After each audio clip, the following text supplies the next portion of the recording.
Drew Ranke. It's going to be a battle of the dogs today. The Greyhounds and the Bulldogs, and it's going to be a big rushing battle. And oh yeah, did we mention snow? It's snowing outside. Giselle, why don't you tell us about that?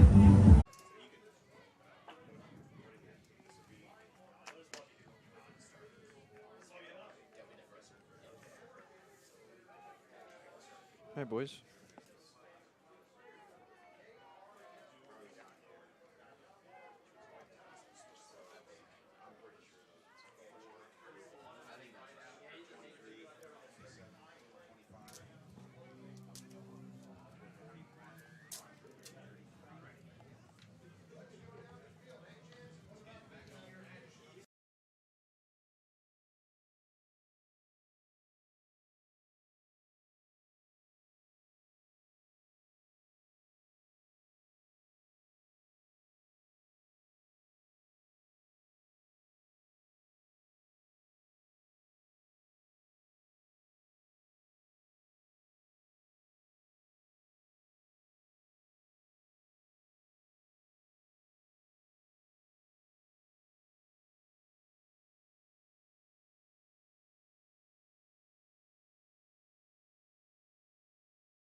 Hello everybody, welcome back here to Key Stadium. Nathaniel Finch sitting up here with Drew Ranke and Caden Colford. And boys, we've got a great game in front of us about to kick off.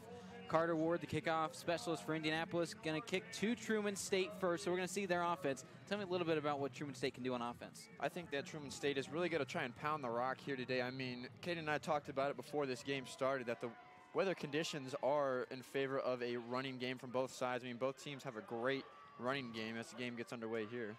Nice little opening on the kickoff return. That's going to get a nice kickoff to start the game. The offense is going to have a little bit of extra room as it goes out to about the 37-yard line. Let's go ahead and rip through the starting lineups here for starting with this Truman offense, because that's the crew we're going to see on the field first. Quarterback Nolan Harry's a junior.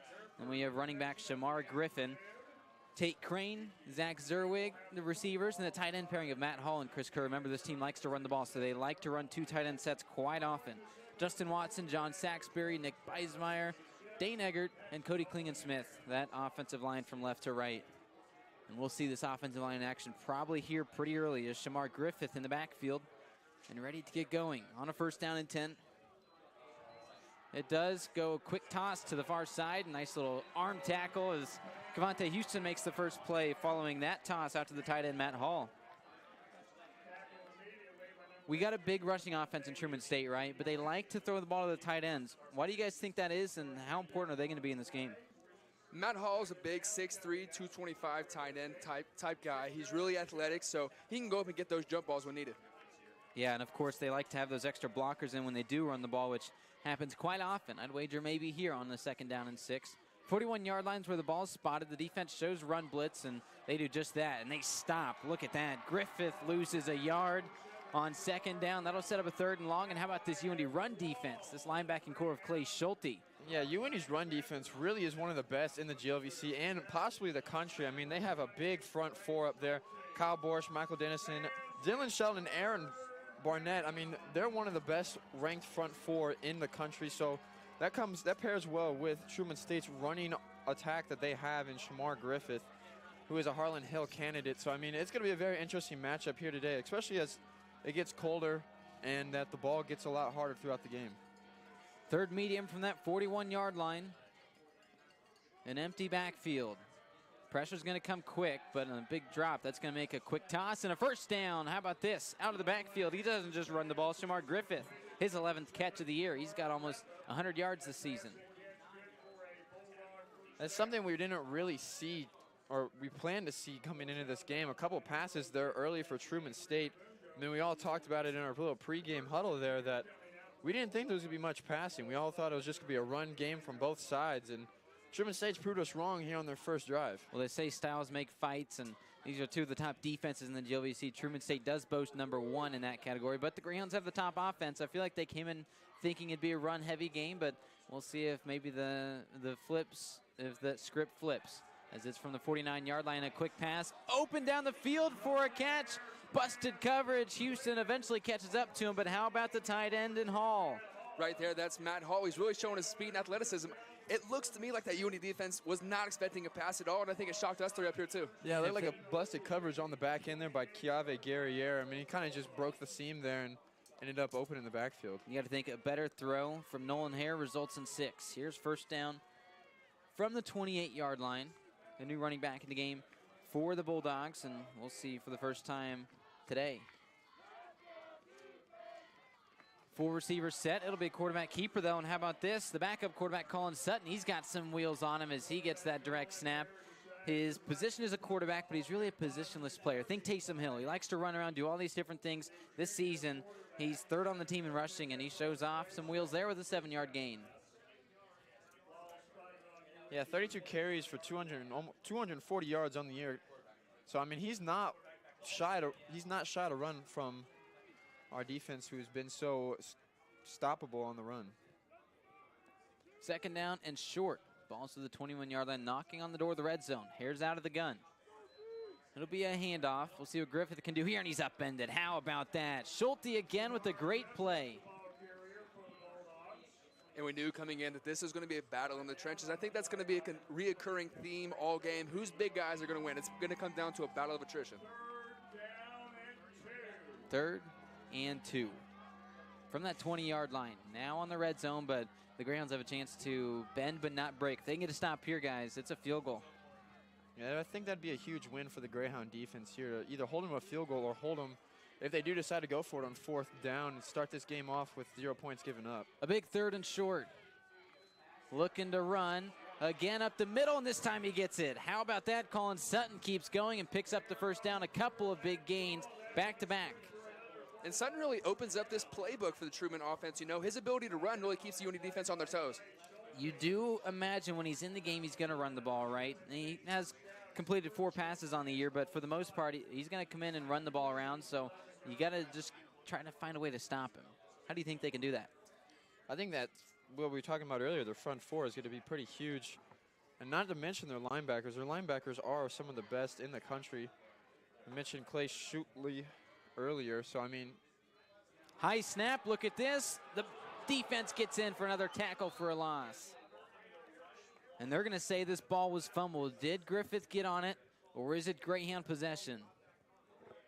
It looks like Griffith is on it. Or even we'll give credit to the left guard and John Saxberry, who dove on that one to save the drive. It'll set up 2nd and long. Yeah, very errant snap there by the center. I mean, Nick Beismeyer. You can't really have those mistakes as you're so close to the end zone. And both these teams don't commit a lot of turnovers, right? For the most part, they're a very savvy team. Obviously, this one right here, they just shot themselves in the foot. That doesn't happen very often. So for the Greyhounds to capitalize on that and at least get the 5-yard loss, it's pretty important. Each team, for Truman State, +9 in that turnover margin. UINDY's +11. So they really like to get turnovers, but they don't turn the ball over too much themselves. Again, these are 2 very similar teams. The winner goes and gets that GLVC crown. I formation. Griffith gets the handoff, and he takes off for the races, but he loses the football. The Greyhounds have it. Cavante Houston on it. Guess who made that tackle? Clay Schulte. What a day for him already. And ball security is going to be a big thing today. We've seen 2 straight plays. The ball is slick. It's cold. We talked about the snow a lot, so we're going to see how the playbook and how the coaches react to the slickness and the stiffness of the ball. Now look here, we have a very clean handoff there to Shamar Griffin that just popped right out. I'd give like Kiave Guerriere. Yeah, I'd give Kiave Guerriere's right shoulder the credit for that forced fumble. And how about that? It's Houston who makes a big play. Started with that first play on defense of the game, and he makes a big one there. Now look at this. On the field for Indianapolis, Toriano Clinton makes his triumphant return to Key Stadium, and he gets a handoff here. He's going to sweep to the far side for Clinton. And as he gets down here on first down, that'll set up a 2nd and long. Let's take a look at the starting offense for UINDY as they see their first appearance today. It's going to start with Christian Conkling, the quarterback, coming in mid-season following Connor Kennett's injury. You got Clinton, we just mentioned, Alonzo Derrick, Frank Bentley, and Jeremiah Lee, the wide receiver trio, although they have about 7 guys they like. Tight end Ethan Hand. From left to right along this offensive line is Ryan Butts, Kendall Alexis, Austin Keel, Zach Clark, and Ryan Ritchie. We'll hear from the defense in just a moment, but first, 2nd down and 10. Kennett has time. He's got all the time in the world, and he launches one down the field. Clinton's open, but it's just over his head. Didn't seem to commit fully to the route, and honestly, didn't seem like that great of a pass from Conkling either. Yeah, Toriano is a dual threat coming out of the backfield there. Conkling did have him wide open on the far side, but just a little errant throw over to the right. Let's take a look at this defense for Truman State. Along the defensive line, Jack Weltha, Robert Greco, Ben Miller, and Garrett Lynn. And you see those linebackers of Isaiah Estes and Ulysses Ross, Ben Thomas, Peyton Carr, Kendall Hutchinson, Ben Watson, and Ryan Olivas are in the secondary. A nickel setup here for this defense. 3rd down and 10 from that 12-yard line. Needing a big run from Clinton. Can they get it here? They can't. He only gets a few yards on 3rd down, and now bring out the punt unit backed up near their own end zone. And it really just comes down to that one throw from Conkling. Let's talk about his numbers for a minute. Conkling, 68 of 120 coming into the game. That's not that impressive of a completion percentage. It seems to be where he has some boom plays and then a lot of bust plays, and there we see it where he had a guy open. If he capitalized, if he got that one more completion, then it's a completely different drive. But so many times they've had to punt because of some incompletions from their young quarterback. His first year starting, don't blame him, but it is just a bit of an observation there as this punt's almost blocked. A wobbly kick. We'll get a great UINDY bounce, continue to roll, and look at that. It could have stopped around the 50, almost could have been returned there by Truman State's Ryan Olivas, but instead it rolls all the way over to the Greyhounds' 32-yard line. Yeah, great punt there. I mean, it really flipped that field. I mean, we saw the ball bounce basically at the 15, gathered another 15 yards on that roll. So that was a good field flip there by Ryan Zoller.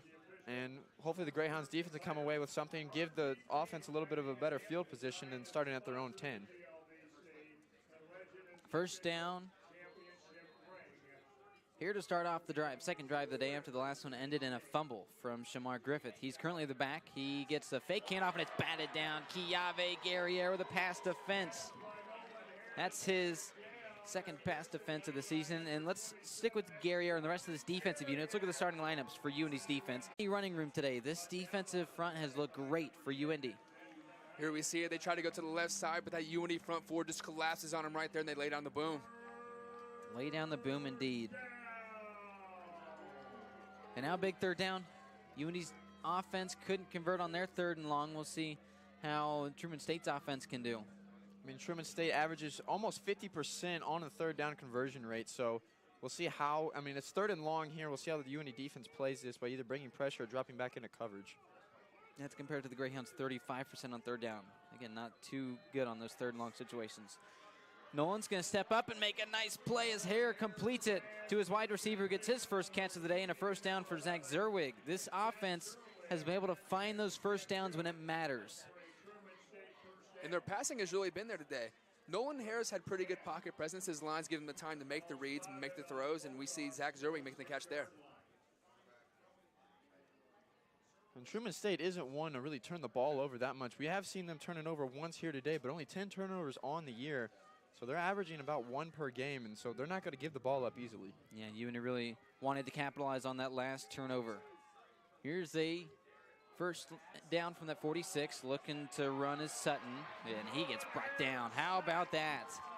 He'll lose a couple yards on the rush. Another tackle for loss for the Greyhounds defense, who does so well this season. Over 71 tackles for loss. Yeah, you get a bunch of Greyhounds crashing the line there. Looks like Honeyus and Aaron Barnett combined on that tackle to bring down, looks like Colin Sutton in the backfield. What's more fun than this? Championship football in the snow, and we see snow flying around a bit down there.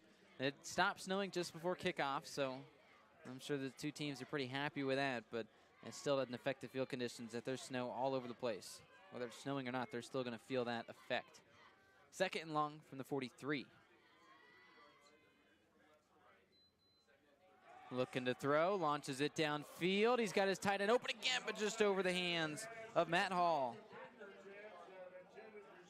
Matt Hall seems to be the security blanket for Nolan Hare. I mean, he has won the Triple Crown, which is receptions, yards, and touchdowns for the Bulldogs. I mean, he's one of those players that UINDY really needs to watch. He's gotten loose a couple times already, so Caden, how do you think that he can kind of change the impact of this game? You can really see the dynamic between him and his quarterback, Nolan Hare. They really have a good connection. We've seen it once or twice here. And they've also proven that they're not scared to throw the ball. That connection is very evident in this game so far.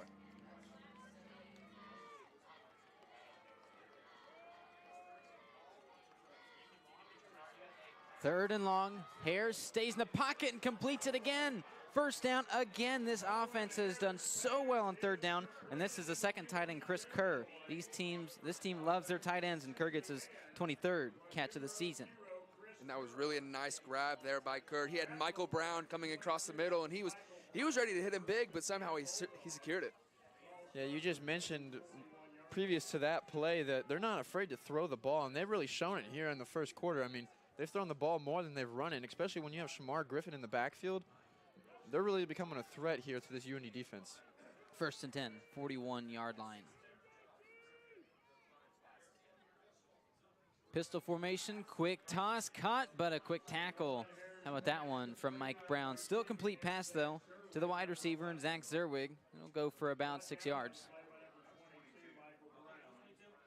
You got to think that looking at these conditions, UIND defense really came in trying to stop the run, preparing for Shamar Griffith, and maybe Truman just said, hey, let's switch things up on him a little bit. Yeah, and so far it's worked very well. And that's been kind of the weakness of this Greyhounds defense this season, right? They've kind of struggled on the back end as far as coverage goes. Great tacklers, great at running, or stopping the run, that is, but just been kind of finding some lapses in coverage. Here's the second down and 4.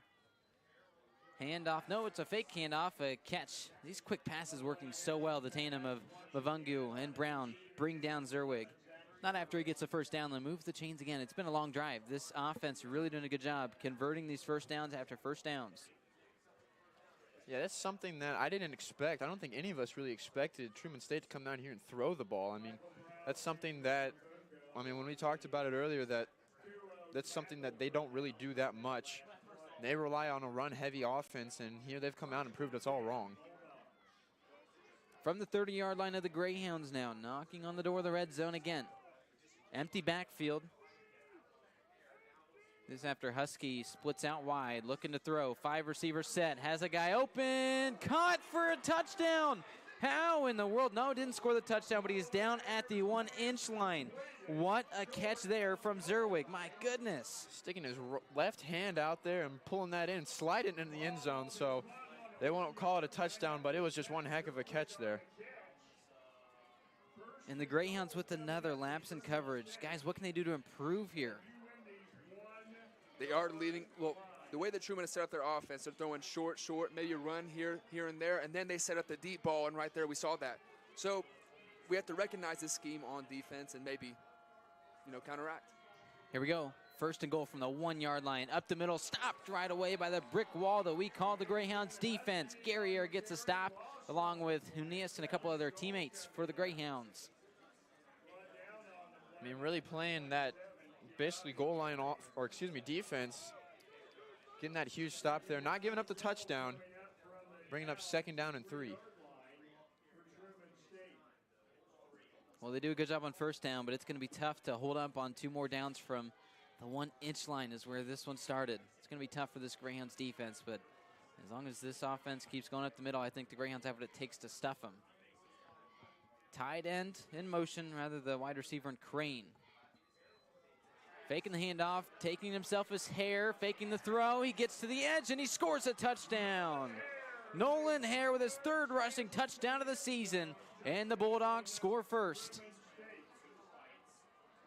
It was great awareness there by Hare to run around the edge. He had a receiver fall down in the back of the end zone. That really forced him to run that ball in. He had him open. It looked like to be Matt Hall in the back, but I think him and the official got tied up and he fell. Really great display of patience there. He didn't force anything. He went through his reads. He didn't like what he saw, and he took it in.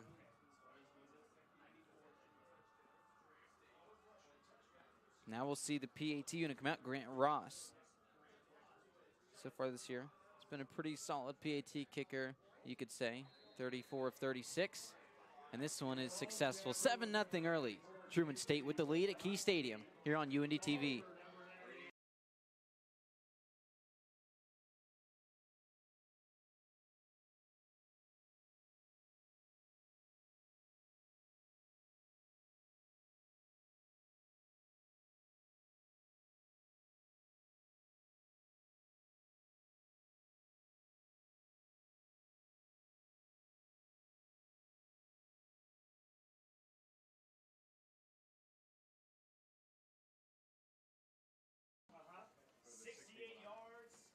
Back at Key Stadium. It was a long drive. Took 5 minutes and 20 seconds to drive 68 yards down the field, and that's what it took to get Truman State on the board, the first team to score in today's contest. For Truman State, it seems like they just made the right plays at the right time. They didn't go for it all at once. We didn't have a 40-yard touchdown. They just did a good job keep eating away at this defense, and for the most part, it was through the air. Yeah, like Kaden alluded to earlier, that they were just doing those little dump and dink passes, dump pass, and then they caught the Greyhounds defense slacking and threw that little deep ball, and they really marched down the field in that case.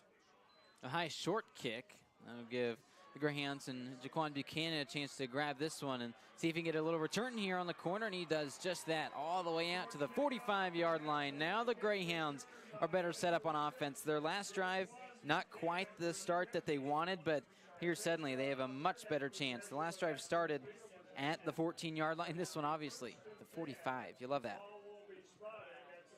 Yeah, I think that'll be pretty big for them. I mean, they did start in the deep depths of their own zone last time, so hopefully they get some confidence going. You're basically at midfield. Trying to air that ball out a little bit, because I think Truman State's going to sell it on the run and try and stop Toriano as much as they can. You got to imagine you got to hand the ball off to Toriano Clinton early and often in his first game back, as he gets the handoff here and kind of moves his way, trying to navigate traffic along the offensive line, gains a yard on first down. He's 2 yards shy of midfield. Clinton describes himself as a speed back, and you got to think with snow on the ground like this, it's really hard to put your feet in the ground and make a move and use your agility.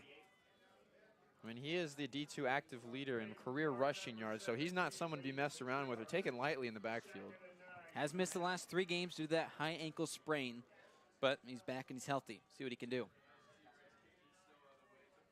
This time it's Jaquan Buchanan. Instead, toss out to the near side. What a play on defense. The intended target was Alonzo Derrick, but saying no, no, no. Ben Watson.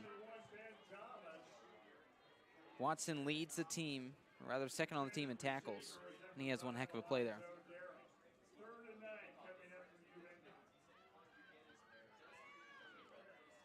Clinton back in. I'd like to see a healthy mix of Jaquan Buchanan here, though, because he did very well in Clinton's absence. Maybe see if they can get the 2 backs involved. But for now, it's another 3rd down and long. This team has struggled 35% on 3rd down this season. 3rd and long is even worse. They're going to look for that here. Pressure comes to the corner. Catch! He caught that. Oh, no, they're going to argue and say that this was an incomplete. He bobbled it as he stepped out of bounds. Never had clear. Look at this replay. This is huge. He never had clear possession as he steps out of bounds with it. You see that? He kind of, I disagree with that. I disagree with that, boys. It looked like he got control of that ball as his left foot was coming down, but I'd love to see that in slow-mo. It looked like a pretty good catch, and I'm sure that he's kicking himself, heading back to the huddle now.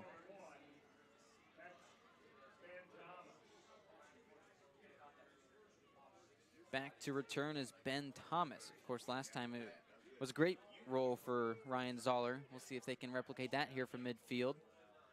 It's going to be a high wobbly kick. Thomas going to watch it go by, and it is going to get another great roll all the way inside the 10 and further inside the 5. Suddenly, Ryan Zoller sets up this defense. Truman State's offense at the 4-yard line. that was another great punt by Zoller there to pin the Bulldogs deep in their own territory. Now let's see if this Greyhound defense can kind of learn. We look here again at, it's like Zoe Derrick on the sideline. That sure looks like he had that catch. But, of course, it's a judgment call. The referees agree with it. They were right there on the field, so got to give them the benefit of the doubt. But even slowing it down, it sure looked like he had that left foot in. Regardless, here's the offense for the Bulldogs. Last time out ended in 7. We'll see if they can replicate that here, but they have a full field in front of them. This time it is Shamar Griffith who stopped for a loss. They started at the 4. Next play will go from the 3 after this defense. Yet another TFL. They have 75 of those. Cavante Houston.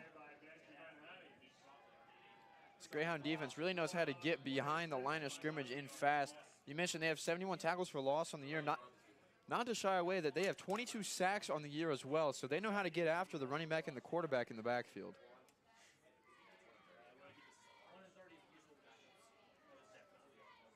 It's a 2nd down and 11 from the 3-yard line. Standing in his own end zone is the quarterback and Nolan Hare. No, actually, this is going to be Colin Sutton, the backup. likes to run. He's going to do that just here with the quarterback draw, and the Greyhounds still have no answers for it. Gets a nice 5-6 yard gain, put him at the 8. I mean, you'd have to think every time that you do see Colin Sutton in the game that it's going to be a run. Just load the box. You still have to be respectful of his arm because he has thrown 4 times, or he has 4 completions on 7 attempts, 50 yards, threw for a 26-yard bomb and a touchdown earlier in the year. So he can throw a little bit, but he's been in the game probably 4 or 5 times, and he's run the ball every time.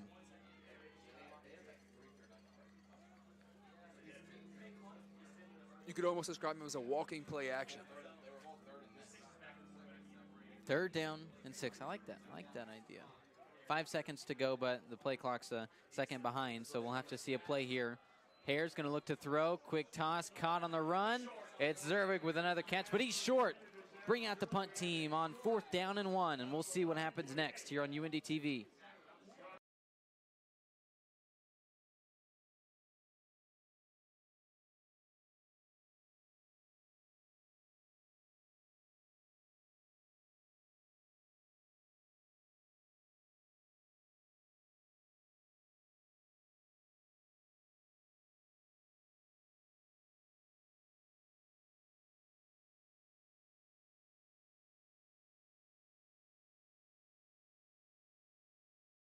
No cameras right now. Back here at Key Stadium, it was the Bulldogs, the lone scorer in that first frame, and they're leading 7-0. What do you guys like from each team? Caden, tell me about what you thought about Truman State in that first quarter, and then Drew, we'll go to you for UINDY. First with Truman, head coach Greg Nesbitt really showed the trust that he has in his quarterback and his receivers here. They came out and shocked everybody, including this UINDY defense. They have no fear. They're throwing the deep ball like it's a regular 70 and sunny game. Yeah, and then for UINDY, I mean, their defense has been playing really well. I mean, they had that turnover there on the first possession of the game, but other than that, they haven't really stopped that Truman State offense. I mean, they had those little dump pass, long pass, little system going, but their offense really needs to get something going. Really haven't. Toriano hasn't gotten going just yet. I mean, it's early in the game, so we don't really know how that's going to bode for them. Yeah, and they've been in so many long situations where they haven't really had running situations. They've had to throw the ball, and it's been unsuccessful. Caden, you talked a little bit about Coach Nez. Greg Nesbitt, he is in his 13th season with Truman State as the head man, and his overall record of 71-55, pretty impressive. He has led this team through ups and downs throughout his tenure here, the second longest tenured coach in a Truman State polo, but this season's been something else. This team undefeated in the conference, and they're trying to continue that here and pull away with the conference title and a playoff spot. High kick, it's going to be caught by Derek, and now he's a chance to return it. Bit shifty, but how about this tackle from Truman State's Mason Huxley? It was a good punt. I mean, Zoe really just had nowhere to go with the ball, and pretty much as good as a fair catch there. But hey, they started with good field position, and well, hopefully they can come away with some points on this drive. One thing that sticks out to me about this matchup is this is the first time that both teams have faced a ranked opponent. So it'll be cool to see how these coaches and how these players alike really react to that. One more point on Coach Nesbitt, 2010 inductee into the Missouri Football Coaches Hall of Fame. You love that, Coach Nesbitt with a big resume. Looking to throw now, steps back with pressure in his face. He's going to get sacked for a big loss. Dropping back about 12 yards. My goodness.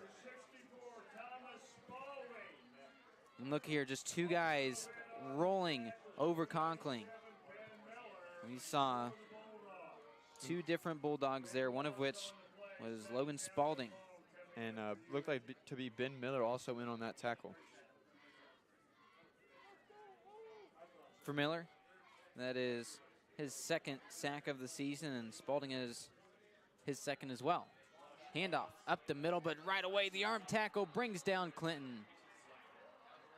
And this defense has looked great. The combination of Ben Miller and Ulysses Ross. Suddenly it is a 3rd and 21. How do you play this? This is going to be a quick screen pass or handoff, right? They're not going to try to go downfield. I mean, if I was Truman State, that's what I'd plan for. UINDY's really not shown that they're capable of making that deep pass pretty much all year since Connor Kennett went out. Conklin really is 68 for 120, 911 yards on the season. mean, he did come in a little bit late throughout the year. He's just never shown to have that ability to throw the ball. 3rd and long. Quick toss to the boundary, caught by Jeremiah Lee, and he steps out. He gains 4 yards, and that brings out the punt team. We'll see for the 3rd time today, Ryan Zoller. He's had 2 great punts. We saw right there, Truman sent the Dogs, and they really just relied on their secondary to make the plays they need to play, stay with the guys they need to stay with. And Truman State's back half is actually really good. I mean, if you look at it, they do have a lot of interceptions, so you have to be wary of that. But you also have to, if you're Indianapolis, you have to be able to take those chances. Punt almost blocked. Instead, it'll get away and catching it out of bounds with a lot of contact. There are going to be flags here. I'm not sure. It's Thomas who gets that punt return. Ben Thomas takes it out of bounds, and that'll set up the offense now with the 1st down and 10 from about the 31-yard line. That snap there by Zoller looked to be bobbled a little bit. It looked like it hit him right in the face mask, and lucky he got that away. That's almost the 2nd punt blocked by Truman State this afternoon. The drive starts a 1st down and 10 from the 31. This offense moved up a little bit down the field and then had to punt. Was inches away from that 1st down. This time they do get the 1st down on the first play of the drive. How about that? Another passing 1st down for Tate Crane in this offense. And Nolan Hare is really picking off. He's picking off this UINDY zone defense right here. He's finding the comfort zones. He's really throwing it in there nice. How about this? 8 1st downs for Truman State, none for UINDY. Here's another 1st down and 10. Said that quite a bit today for this offense from the 43-yard line. Looking to throw again is Hare. He's going to have a lot of pressure, and he'll go down for a sack. Give credit to Dylan Shelton officially on the sack, but he had plenty of help from multiple of his teammates, including Jacob Jones. Kyle Borsch was also in on that tackle, so I mean, it was just a whole Greyhound effort to bring down Nolan Hare. Not to mention, Nolan Hare was the GLVC Freshman of the Year in 2020, so he's played in these big games, and he's been able to show that he's worthy of, I mean, as you were talking about it earlier, that he's picking apart this UINDY defense. His last 2 games, however, just a combined 13 of 19, 159 passing yards and 2 touchdowns, but they've won a combined score of 111 and 39. This is, they don't really rely on him too much, but today he has been the main factor in this offense. This time it's Colin Sutton, gets the handoff up the middle, but the Greyhounds finally sniff it out. He'll gain 2 yards, but that is it. That'll bring up 3rd down and 12. I mean, Nolan Hare really doesn't have to throw that ball much when you have Shamar Griffith in the backfield with 3 straight games over 100 yards. So, I mean, you got to rely on something, and they're relying on the run, but today they're relying on the pass, and it's really working against this Greyhound defense.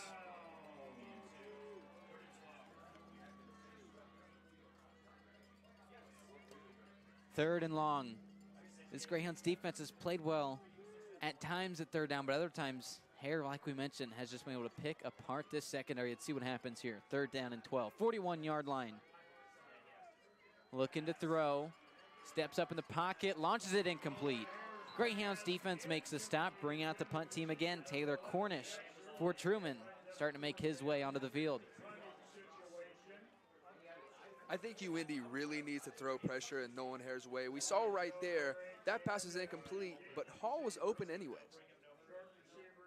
And when UINDY has sent that defense, it has been successful. When you rush him, it's hard to make those throws, especially in these conditions. Yeah, and when they do bring pressure like they did last time, he's not having much time to throw the ball. Hopefully we can force a mistake from him. Here's the punter in Cornish. A nice high punt. It's going to roll around and get that Truman State bounce, as we've seen so many times today. The punting teams have had the favor in these rolls. That'll give the Greyhounds possession inside of their own 20. Call it the 16.5-yard line.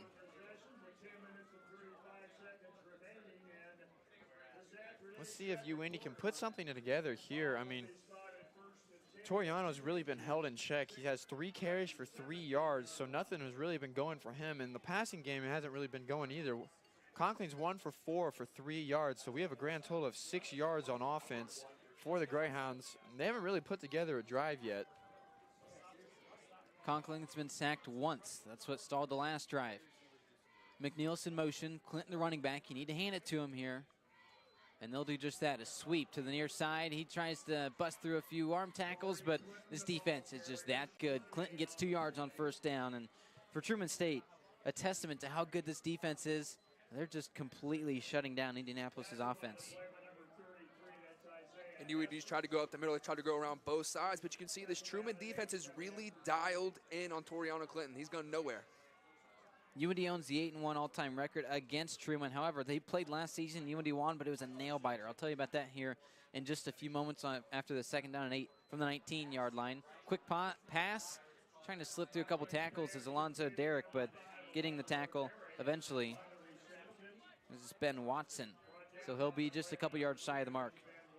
UIND really needs to convert on this third down. I mean, they haven't converted yet, so hopefully once they get this one, then they can start to build some momentum and try and put together a drive. The Greyhounds won 13-10 in that game a year ago. It was a very defensive battle, and I think we're going to see one similar to that. Again, the top offense in the GLVC wears that Indianapolis uniform, but for today, it doesn't look like it. Pistol, Clinton, the running back. Plenty of extra blockers in, and they're going to run towards those extra blockers, and Toriano gets what he needs to move the chains. The first down of the game for Indianapolis. Took them long enough. You mentioned on that UIND set that they are the #1 ranked offense in the GLVC. Well, on that other side, that Truman defense is ranked #1 as well, so this is a great matchup here today. And you really got to think about it like we were talking about earlier, and Conklin really hasn't had that arm yet. So, I mean, I'd assume after watching some film, too, Truman State's really going to load up that box in the middle and try and make Toriano run outside or make Conklin beat them with his arm. Clinton's still trying to break off some of that rust. Looking to throw all the time in the world. There's a holding flag. Incomplete pass regardless. This one's going to come back because of an obvious holding by the right tackle, and Ryan Ritchie missed the last 3 games, but he's in today, and he makes a bit of an error there. He had Alonzo Derrick wide open, streaking down the middle of the field there. If he could have gotten it there without the holding, I think he would have been able to make it. Yeah, Jeremiah Lee open down the field, too. It seemed like a good opportunity if he had either one of those, but he split the pair regardless. It was a holding anyway, so not quite what you want to see from this offense, but it's the first penalty of the game, something that Truman State hardly ever does is get penalized. One of the top teams in the nation when it comes to that. Just 4 penalties per game for less than 40 yards. UIND, about double that, but still pretty disciplined are each team.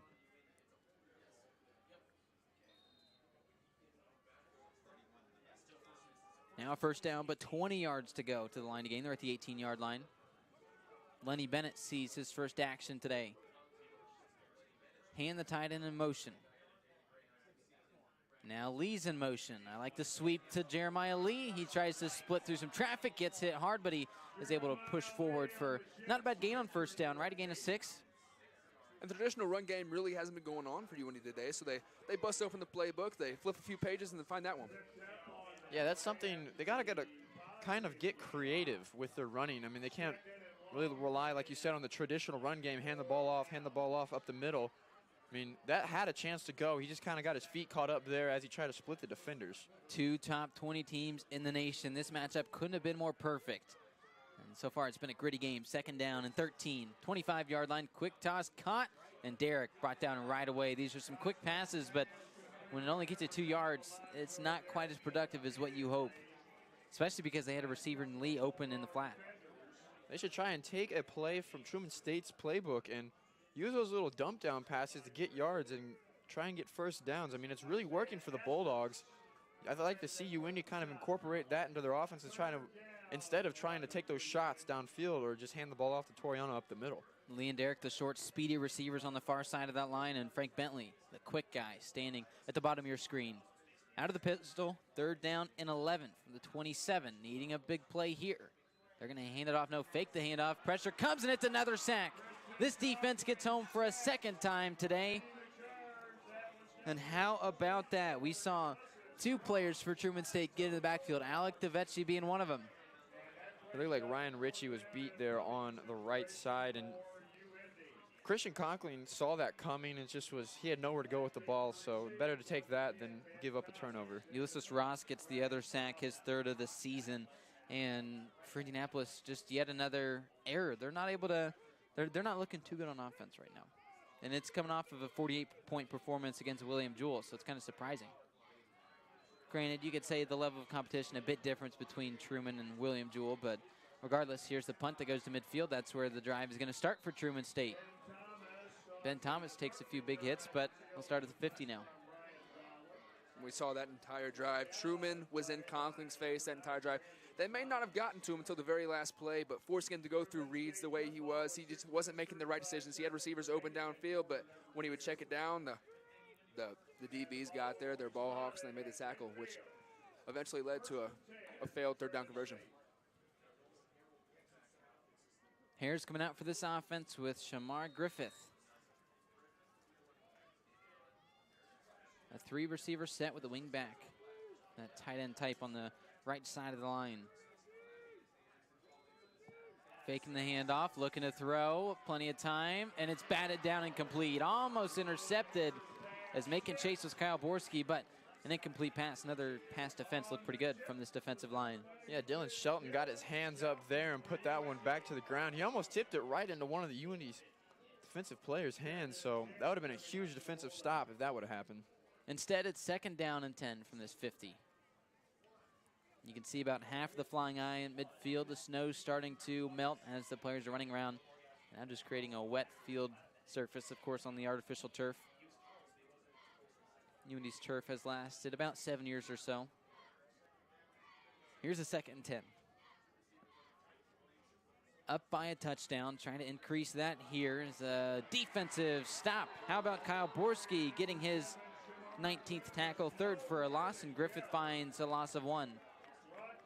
Yeah, great read there by Kyle Borski on the side. I mean, it looked like he was planning for a little bit of a run-pass option there, and he guessed right and got that running back in the backfield.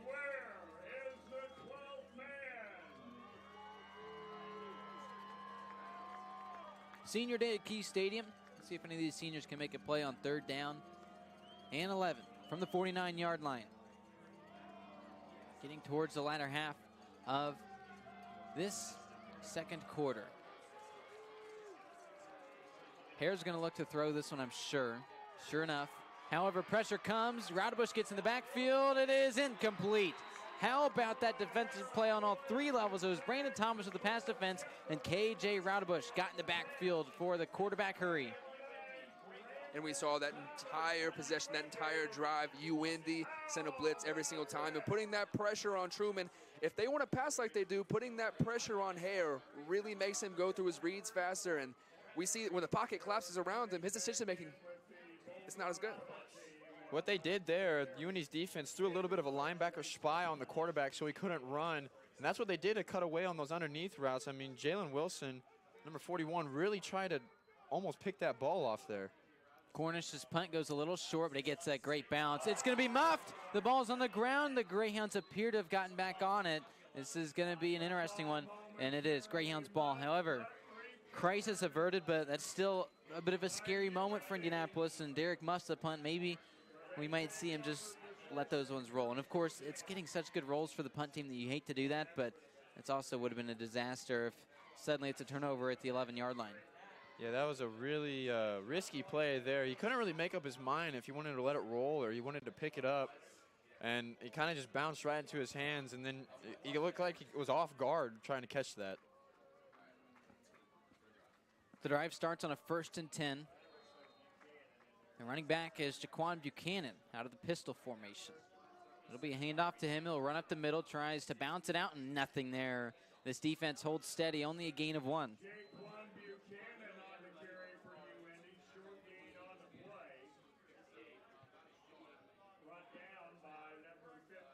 Yeah, I think that the running game really has not been there for UINDY yet, and I think that they need to try and go a different route and trying to get down the field. I mean, most of the time that they've had a run, it's gone nowhere. I mean, Toriano's 6 for 9 now.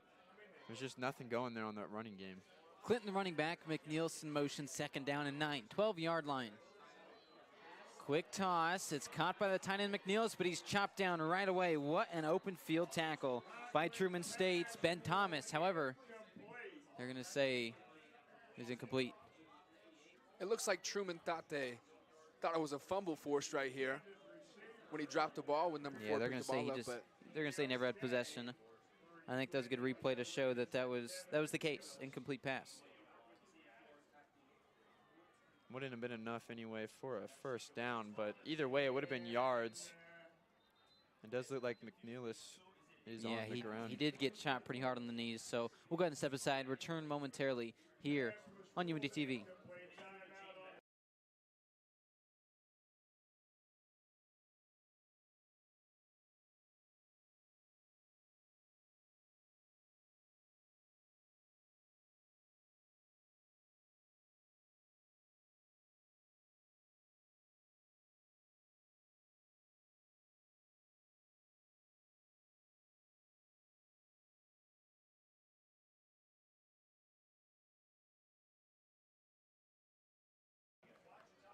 Third down and 9 as Kevin McNeilis is helped off the field, but he's able to do so under his own power, which you like to see. Did get hit kind of hard on the knees with that block, but as far as things go, Indianapolis now ready to go on offense. Third down and 9 from that 12-yard line. And how many times have we seen a third down and 9 tonight, guys? This offense seemingly gets a yard or two on first or second down, and then now they're forced to throw on third. It hasn't been successful for this offense, blanked through a quarter and a half. We've seen third down and 9 more than ideal, I'd say, for this Greyhound offense. Logan Caney in motion at slot receiver. 4 receiver set with Clinton the running back. Looking to throw is Conkling. Quick toss, caught by Lee, and he loses the ball. They're going to say that's incomplete, right? No, they're going to say it's a fumble. Why did they say the last one was an incomplete pass if this one is a fumble? And Jeremiah Lee's hurt. That needs to be an incomplete pass. Yeah, it looked exactly like the last replay. one. We don't get to see the ball yet, but it looks to be the exact same play as last time. Very interesting play, or excuse me, call there by the officials. And now here's the scene. Inside of 5 minutes to go in the first half, Truman State with a chance to go ahead by 2 scores as they have the ball at the 4-yard line. Call it the 3-yard line. First down and goal from inside the 5. That really was a hard hit. You can see Coach Keevers down on the sideline giving it to the referees here. He does not agree with the call whatsoever. I mean, I'm in the same boat he is. I mean, it looked pretty obvious that Jeremiah Lee did not have possession of that ball. And he did not make a football move. No shot. Especially with the prior play. You set the precedent, and then you go and maybe change it a little bit there. Here's first down and goal, looking to the end zone, tight end incomplete. No flags. Nice defense from Jalen Given. Yeah, great defensive stand there. I mean, it's early in the set of downs, but you got to be on your head for each one. And it was a very aware play, especially since it was a little goal line fade on that back shoulder. Tried to connect with his wide receiver, Noah Copeland, but there went awry, so we'll see what the offense can do. How about this, Colin Sutton coming into the game, guys? We're going to have to see a quarterback rush here, right? Sutton's coming in. Yeah, I mean, that's what has been all game. We don't really get to see him throw the ball much, but you have 3 wide receivers set on the left, so you never know. They're going to try to spread out the offense and allow for this quarterback rush, and he does just that, and the defense sniffs it out. How about that? Benjamin Honeyus gets in the backfield and makes a stop. Right up there with Cavante Houston. Looks to be that Colin Sutton is on the ground after that play. And suddenly, is the snow playing a bit of a factor in these injuries? Field conditions not quite ideal. Let's step aside on UINDY TV.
I can throw from there.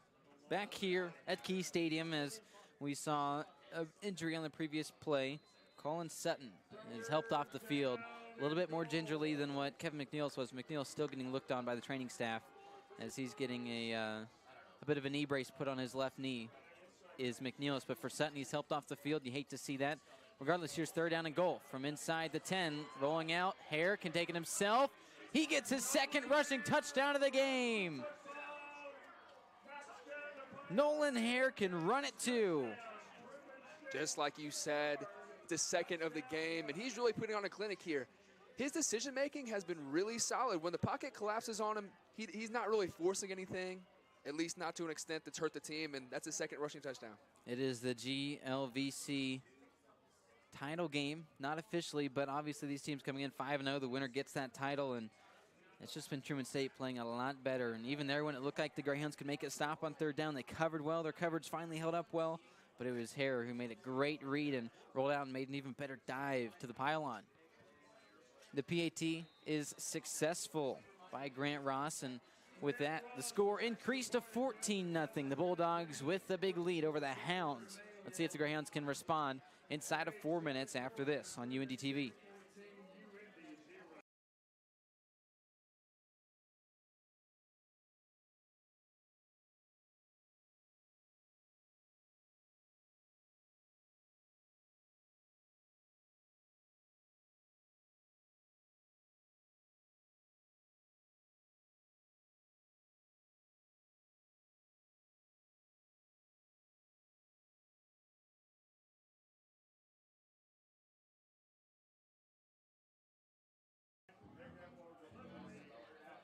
You see some quick passes there from Christian Conklin getting warmed up, and he's going to need it. They're going to need to start throwing the ball here because the run game is not working.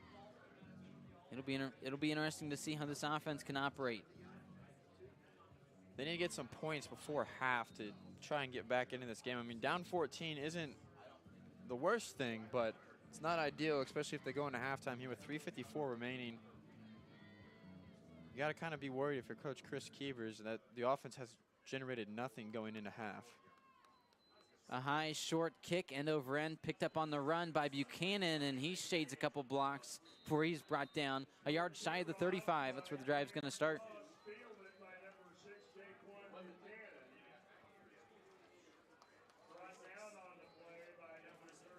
Buchanan coming off of a 3-touchdown game as a running back, had 17 carries and 135 yards against William Jewell, and he's had 11 touchdowns the last 3 games. He's having himself a great season of late, especially in Toriano Clinton's absence, but now that Clinton's back, gonna have to take a back seat in the offense. We'll see how he can do here. Lined up a running back is Buchanan.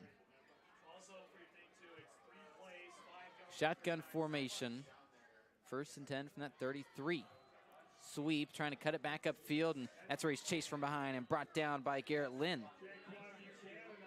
And we were talking about Jaquan Buchanan. Obviously, it's impossible to fill the shoes of an All-American like Toriano Clinton, but in his absence, you can't ask for much more. He's had some stellar performances the last 3 games. Yeah, like you said, last 3 games, last week, he had 17 for 135 and 3 touchdowns. So I think that he is capable of putting up those yards here, but Truman State's defense has just been on another level here this afternoon. A gain of 1 sets up 2nd down and 9 from that 34-yard line. Hand in motion. Here's a shotgun snap, rolling left, quick toss, almost intercepted. A poor throw at multiple levels as it's almost picked off twice, incomplete, ultimately sets up 3rd down and 9. How many times have we said that, guys? 3rd down and 9 again for Indianapolis. They just keep getting stuck in these long yardage situations, and they can't really get themselves out of it. It's got to be somewhat of a concern that they can't get anything going. The Truman defense has really read UINDY like a book today. It seems like they're on top of everything they've thrown at them. 4 punts and a fumble. That's the drive chart for Indianapolis today. They're trying to avoid a 5th punt. 4 receivers set, and now a flag flies. That's going to move this offense back, so a 3rd and 9 is going to make this even harder. That's just a careless penalty that they really didn't need to go with. It's Jeremiah Lee called with a false start. So now we're going to see a 3rd down and very long, and you got to imagine Coach Keevers not going to be happy heading into the half. They're just trying to find something to put on tape here before they go into halftime. Trying to get on the board. but it's going to be tough with this 3rd and 14 in front of him. Logan Caney's the man in motion from the 29-yard lines where this play is going to start. Conkling with time, throws it downfield, caught for a first down in the open field. Frank Bentley is hit hard, picked up by one leg, but he's still on his feet. Ben Watson with the hard tackle, but not after Bentley gets his first catch of the game in the enemy territory inside the 45 to the 42. And look at this throw. Yeah, great throw by Conklin there to find Frank Bentley in the middle of the field. Got him wide open, and good pickup after the catch there. Yeah, and he stays on his feet. How in the world? Hopefully it gets something generating for Conklin and the UIndy offense. 1st and 10 out of the pistol. This is a good time to hand it off to Toriano Clinton with this defense reeling. Derek's in motion. Handoff goes up the middle to Clinton as he slices his way for a few yards before Ben Miller meets him 3 yards past the line of scrimmage. Inside the 40 to the 39. Pretty decent chunk of yardage right there, and you would think that a big play like they just had really gives some momentum, really gives some energy to this offense.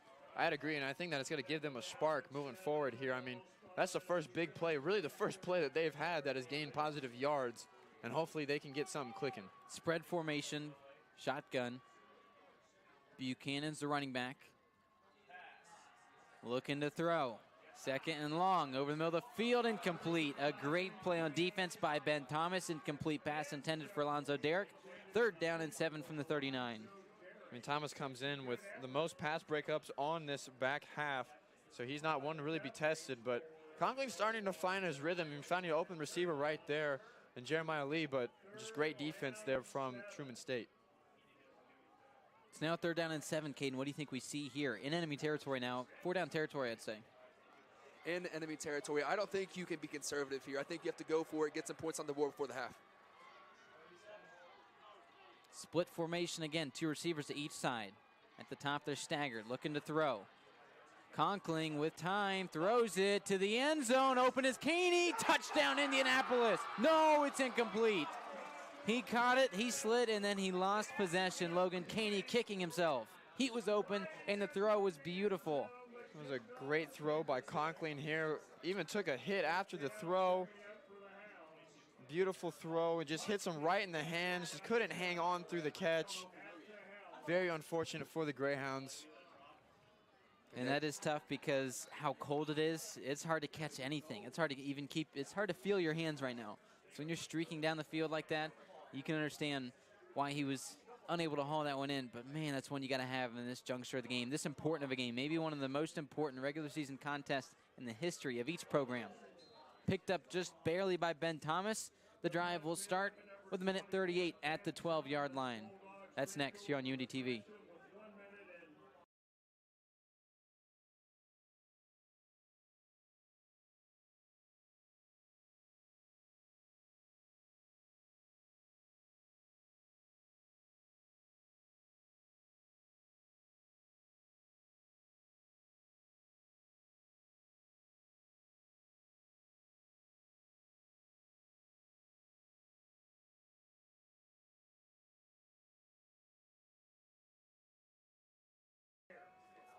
Truman State, 1st and 10, 13-yard line, shotgun formation. Handoff goes up the middle, but the Greyhounds stop it. How about Honeyus again with Clay Schulte, and they get the stop here for Indianapolis. Running back gains about a yard, if anything. And right now in for Truman State is Denham Cook. He's this team's 2nd leading rusher. Wasn't on the depth chart, so we were kind of wondering if he'd even be in this game, but the thing about a depth chart, when you have as many good running backs as this team is, you can only fit 2 there in the running back category, and they like to run with about 4 different ones. It's just kind of good. I mean, the eyes of Truman State, that was good. I mean, they can just run the ball here, get to halftime up 14, but in the eyes of UIndy, that was just catastrophic. Handoff up the middle, trying to squeeze his way through. Mike Brown brings down the running back. Only gain of a couple as Griffith gets a few, and now there's a 9-second difference between the 2 clocks, although timeout's called. I mean, if UIndy can hold them to a punt here, they have a couple shots at the end zone, just throwing it up and see what can happen to try and get some points on the board before. And they do have 3 timeouts left. Coach Keevers has used his first of 3. So with that, we'll step aside, return momentarily on UINDY TV.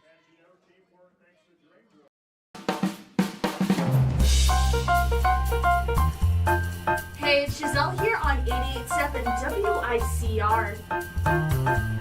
88.7 The Diamond, the only jazz and classical station in Indianapolis, completely led by the students of the University of Indianapolis.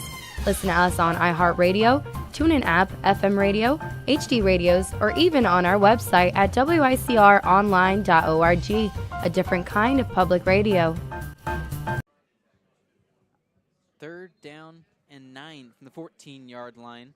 Keevers just called his first of 3 timeouts. He's got 49 seconds to work with here. If the defense can make a stop, maybe get the ball back with around 30, 35 seconds left and see if they can do some damage with a timeout or 2. UINDY's been successful when they've sent pressure, but worst case scenario here is you send that pressure and Truman knows it's coming and they send that deep ball or they break that run through and get another score on the board. Yeah, you really can't afford to have that if you're UINDY. I mean, you can't give up any points here going into half, especially with 50 seconds left in the 3rd down and 9 from the 14. Handoff up the middle. Nice little bulldozing run. And now we're going to see after the Denham Cook run for a few yards, another timeout from Coach Keevers, and that is going to bring out the punt team. Guys, ideally here, what's the ideal scenario for Indianapolis? What do you think is realistic to happen?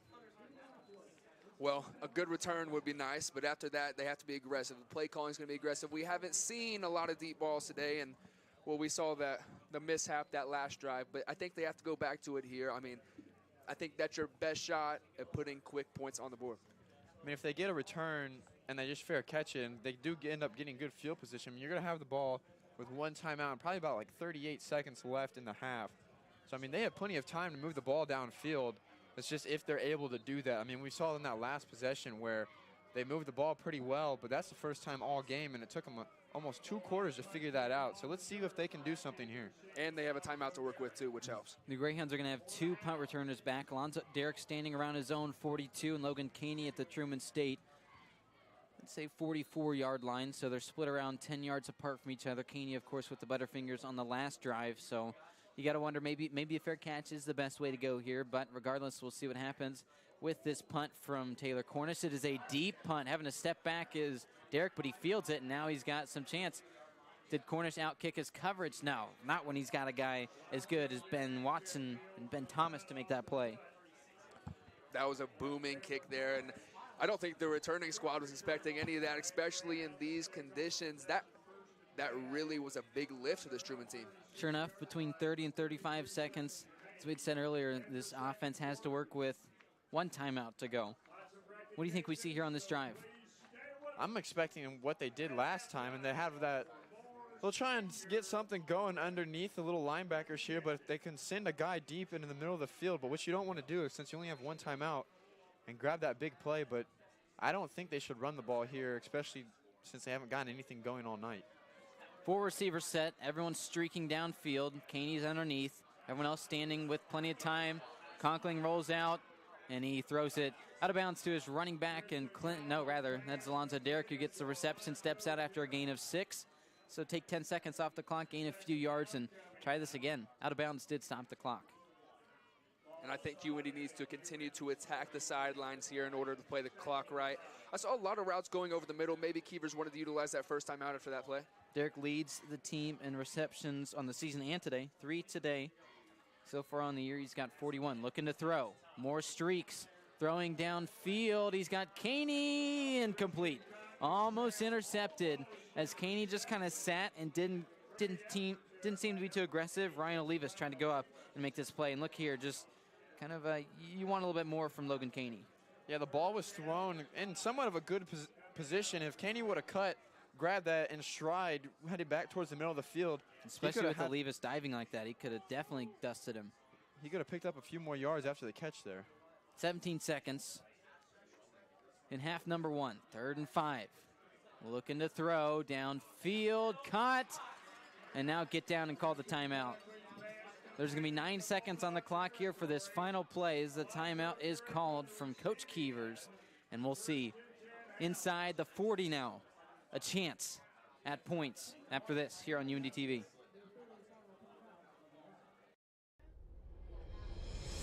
Award-winning news coverage.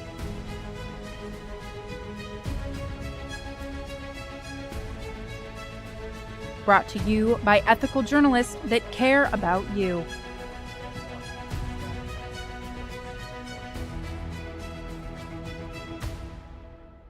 we have you covered on crime, latest on sports, and the best in entertainment. This is UINDY TV News. Key Stadium, the home of this de facto GLVC championship game. Not the official one, of course. There's only been one actual GLVC championship game with a big C and a big G. That was in 2020, that spring season, where the Greyhounds won against, guess who? Truman State. Hosted them for that GLVC championship game in the shortened season. Won that game pretty handily. But today it's a bit of a different story because the winner, they're both coming in 5-0 in the conference. The winner gets that GLVC title and gets basically a locked-in shot at the playoffs. But so far today, it's been Truman State, contrary to that first matchup and the real championship game a few years ago. But now, maybe trying to go to the boundary for a quick pass here. Everyone running down the field, going to the end zone. Bentley wants to go over his head, 4 seconds. Make that 3 seconds up on the clock. And maybe a chance, if that was a bit shorter of a throw, to be a touchdown. Bentley had the body position on his defensive back. Yeah, it looked like a good play developing there. He ran the route correctly, just a little bit of an overthrow there on Bentley. But that was what we wanted to see. Either if he would have caught that and couldn't have gotten in the end zone, he could have ran out of bounds. If he had the room, he could have gone in the end zone. But it was a good play call there by. Trips receivers to the far side. One receiver to the near side. 3 seconds to go. Last play of the half. Pressure begins to come on the blind side. Stepping up is Conkling. Needs to throw it to the end zone. Hail Mary. Cut for it. No, incomplete. Why do I do this to myself? Every time it appears it's a catch, this cold weather pops the ball out incomplete, and we head to half. Scoreless for Indianapolis, 14 points for Truman State. They scored just 10 in the last time these teams played a year ago, but today they already have 14. Here in just a few moments, we're going to head down for a quick interview with head coach Chris Keevers. Let's go down to the sideline with Giselle.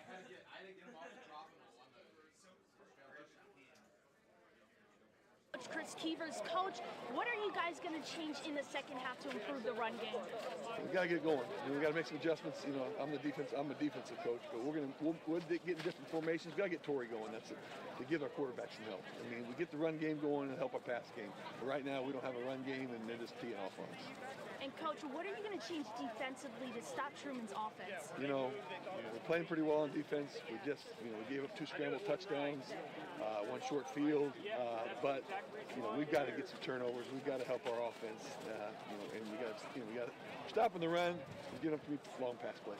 All right, thank you, coach. Thank you. That was head coach Chris Keevers down here on the sideline. More action coming your way next year on UINDY TV.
life, things aren't scripted.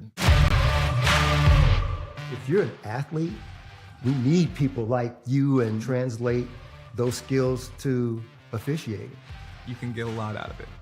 It happens in every town, in every game. We never have a perfect game, but the rewards always outweigh the negativities.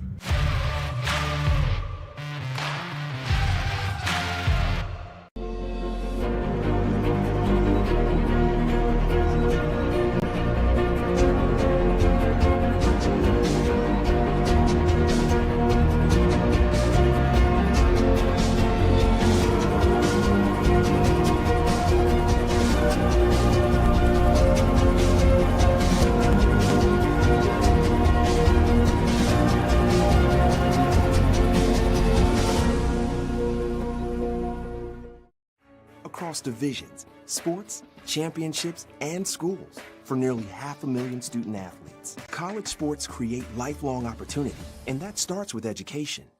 We've raised the academic bar, so more are earning degrees, creating healthier campuses by working with the nation's brightest minds, and making sure more have the chance to succeed and are supported on their journey. But beyond the numbers, it's about opportunity, and we're working to provide it for every student athlete.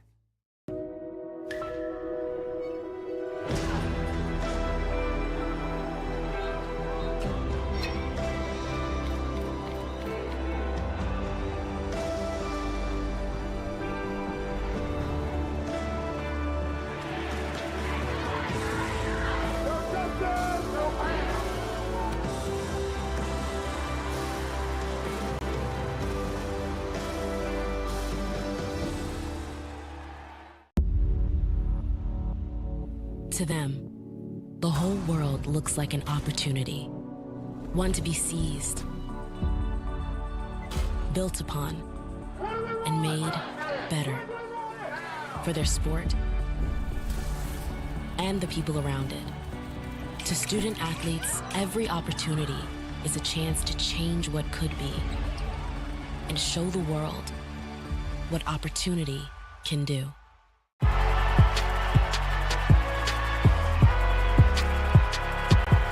Number 32, Kyle Hornsby. Inside the 30, touchdown.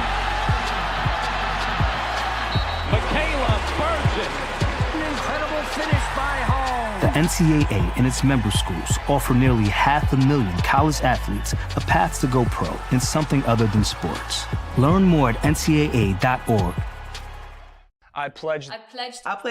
I am an NCAA student athlete. And I pledge to be a champion of unity on my team, on my campus, and in my community. I pledge to embrace differences and strive for inclusion and collaboration. I pledge to stand against racism, hate, and discrimination. I pledge to strive for love, care, and forgiveness. I pledge to stand against silence, deceit, and obscurity. I pledge to strive for dialogue, truth, and understanding. I pledge to stand against fear and doubt. I pledge to strive for trust and belief in one another. I pledge to stand against complacency and stagnancy. I pledge to strive for change and growth. I commit to supporting my fellow student athletes in all circumstances that impact them. I commit to both choosing unity personally and encouraging it for all. I pledge these things because we are stronger together. United as one. In NCAA Division II, community engagement is an initiative at all 25 national championships because student athletes want to give back while competing for a national title.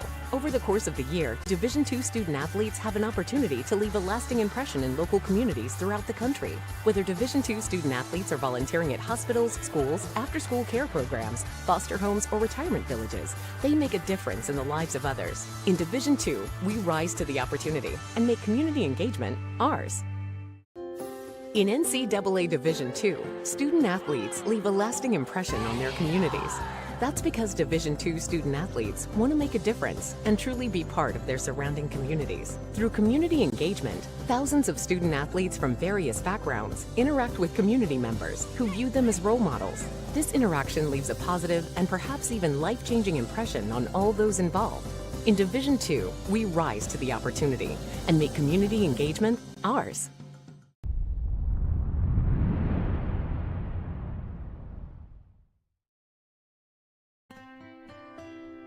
Oh, that's so many memories, I would say. I think the things that when my teammates and I get together, what we enjoy the most, I think, are just all the stories, all the things that happen between us playing against some of the best schools. You know, we played some Division I schools. We beat Eastern Illinois twice. A thrill for a Division II school to go in and to beat a Division I school. And I think we remember, you know, feeling like kind of the David versus Goliath. And that's what I think we realized, if you can come together as a group, you know, that you can have success. Well, I think any competitive person, it's tough. But I still look at it today. You know, it's been 30 years since I played competitive basketball, and in the business world and the education world, you lose, and things happen, and you go back to your playing days, and you got knocked down, and you got to get back up. So that was kind of our mantra. I think to have dreams. As a little kid, I had dreams that I wanted to do something athletically, you know, and basketball was my passion. And so I don't care what it is, do something that you like, that you're passionate about. That to me is the most important thing, and then work to achieve it.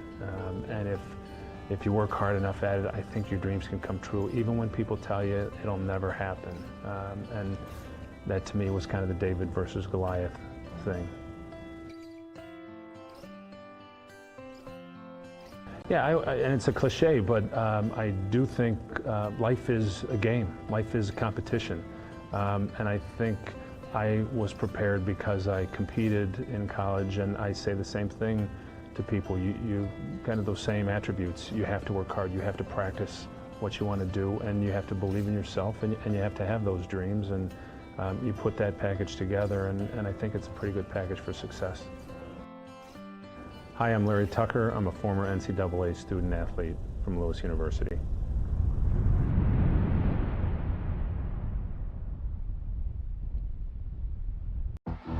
Being a champion takes more than skill, more than endless drills, more than using your head. Being a champion takes the heart to give it your all, the agility to thrive from any angle, and the relentless drive to be the best. Welcome to Division II, where the pursuit is yours to create, and the question isn't, can you do it? It's, will you? Being a champion takes more than talent, more than the perfect pass, more than using your head. Being a champion takes the spirit to always push harder, the ability to overcome any hurdle, and the fire to be the best. Welcome to Division II, where the pursuit is yours to create, and the question isn't, can you do it? It's, will you? If I lose, I'll respond with respect. If I win, I'll back it up with humility. If I fail, I'll rise up with honor. It's tough for us to put it all on the line. Don't undo my hard work with poor sportsmanship. Respect. It's the name of the game. From court to court and lane to lane, under the lights or under the sun, no one delivers Division II sports like NCAA.com. The center of D2 is inside the NCAA.com hub, with exclusive highlights of every sport and live broadcasts of every Division II championship found nowhere else. Make NCAA.com yours, the home of Division II college sports. I am an NCAA student athlete, and I pledge to be a champion of unity on my team, on my campus, and in my community. I pledge to stand against all forces of division and separation. I pledge to embrace differences and strive for inclusion and collaboration. I pledge to stand against racism, hate, and discrimination. I pledge to strive for love, care, and forgiveness. I pledge to stand against silence, deceit, and obscurity. I pledge to strive for dialogue, truth, and understanding. I pledge to stand against fear and doubt. I pledge to strive for trust and belief in one another. I pledge to stand against complacency and stagnancy. I pledge to strive for change and growth. I commit to supporting my fellow student athletes in all circumstances that impact them. I commit to both choosing unity personally and encouraging it for all. I pledge these things because we are stronger together. United.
life, things aren't scripted. If you're an athlete, we need people like you and translate those skills to officiating. You can get a lot out of it. It happens in every town, in every game. We never have a perfect game, but the rewards always outweigh the negativities.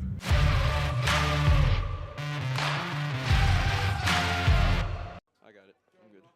Back here for half number 2 at Key Stadium, and Drew Ranke, Caden Colford, I'm Nathaniel Finch. Up here in the booth, you heard from Giselle Valentine at the end of that second quarter with the interview with Coach Keevers. We appreciate him taking the time for that interview, and we appreciate Giselle freezing down there on the sideline. She's going to be there for the rest of the game. You'll hear from her at the end of the quarter, at the end of the game, and really if there's any other time that she wants to jump in and tell us what she's seeing down there. So we appreciate Giselle for her service down on the sidelines, as well as our 2 ground cameras, and Derek Jones down there freezing with Sydney Smith as well. Grayson Holt was down there earlier. Big thank you to all of our crew who are down there braving the elements for this snow game. No, yeah, they're doing a great job. Everybody's doing a great job on this broadcast. It's fun, snow game. UINDY's looking to get back into this thing and try and fight for a GLVC championship here. Yeah, we're up here pacing around. Yeah, we're up here pacing around, us up in the booth, and you can see the guys down here on the sideline. They're really starting to get hopping, get jogging. They're doing their jumping jacks. That'll be something coming out of a break. How can these guys stay warm? How can these guys stay active? You know, because it's easy for your body to get tense in these cold temperatures. Yeah, and it's easy for your hands to become hard in these cold temperatures. A few times where we've seen the ball just bounce off of some hands multiple times for each team, but especially for the Greyhounds, bitten by these, you don't want to call it butterfingers, because obviously it's not just slipping through. It's just a simple factor of it's hard to grip a football. We just saw Kellen Porter warming up on the sideline, and he had one go right through his hands as I was saying that. So it's just a matter of, trying to figure out a way to adapt to the elements. And for the Greyhounds, it's going to have to be running the football, right? They need to figure out how to get this ground game going, because it doesn't matter rain, shine, if you're in a mud pit, doesn't matter if you're in a blizzard or a hurricane. The run game always lasts through the elements, and the Greyhounds have a heck of a good run game, and they just haven't been able to showcase it. No, yeah, and I think that coming out here in the second half, they got to stick with what worked. And what worked in that first half was those little, we talked about it coming back into halftime. They got to get those underneath plays, and then they can take the shot. I mean, the run game obviously isn't working. I mean, Toriano hasn't got going. Jaquan Buchanan hasn't gotten going. So we're going to see if Conklin can throw the ball, and that's what they should try. And Clinton may have not had a great first half, but I don't think you go away from him here. I think he's still an All-American with All-American potential. He's healthy. He's back. I think he knocked the rust off there a little bit, and I think he can see what's break through. We'll see. The UINDY offense come out on the field first. Of course, Truman State had the ball to start the game. Didn't score on that drive, but they did the drive after and a couple more after that. So that's how we got to the score of 14-0. Both by rushing touchdowns from Nolan Hare, having himself a standout game at quarterback today. This, of course, after he's not taken the last couple weeks off because he's played well in limited time, but they've just been handing the ball off over and over the last 2 weeks. 2 big wins against William Jewell and Quincy, but for today, they're trying to test out that arm of Nolan Hare, and it's really surprising given the elements we talked about earlier. But it's just been a matter of the receivers doing a better job catching passes than UINDY's receivers have been. As now we are ready to get the second half underway. Winner takes all. Fair catch, KJ Raudebush start the drive at the 25.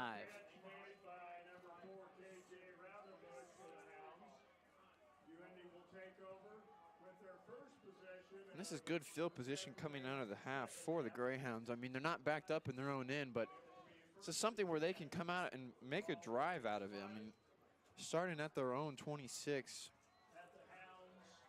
You don't want to say that they need a touchdown at this point in the game because they don't need one. However, it would definitely make them feel a lot better about this game if they didn't give the ball back to Truman with a chance to go down 3 scores. So they really want to drive these 75 yards and find pay dirt.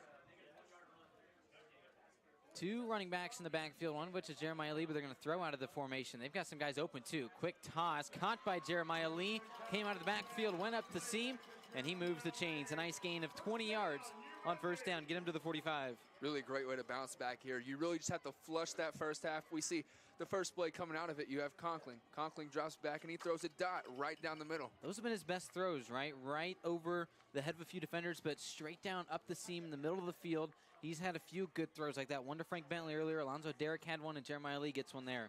Here's a different throw. It's one to Bentley on the outside, but it works the same. How about a gain of 6 or 7? And now what the Greyhounds are doing, guys, is getting Conklin comfortable. And they're hurrying up to try to get this defense caught off guard. 2nd and 7.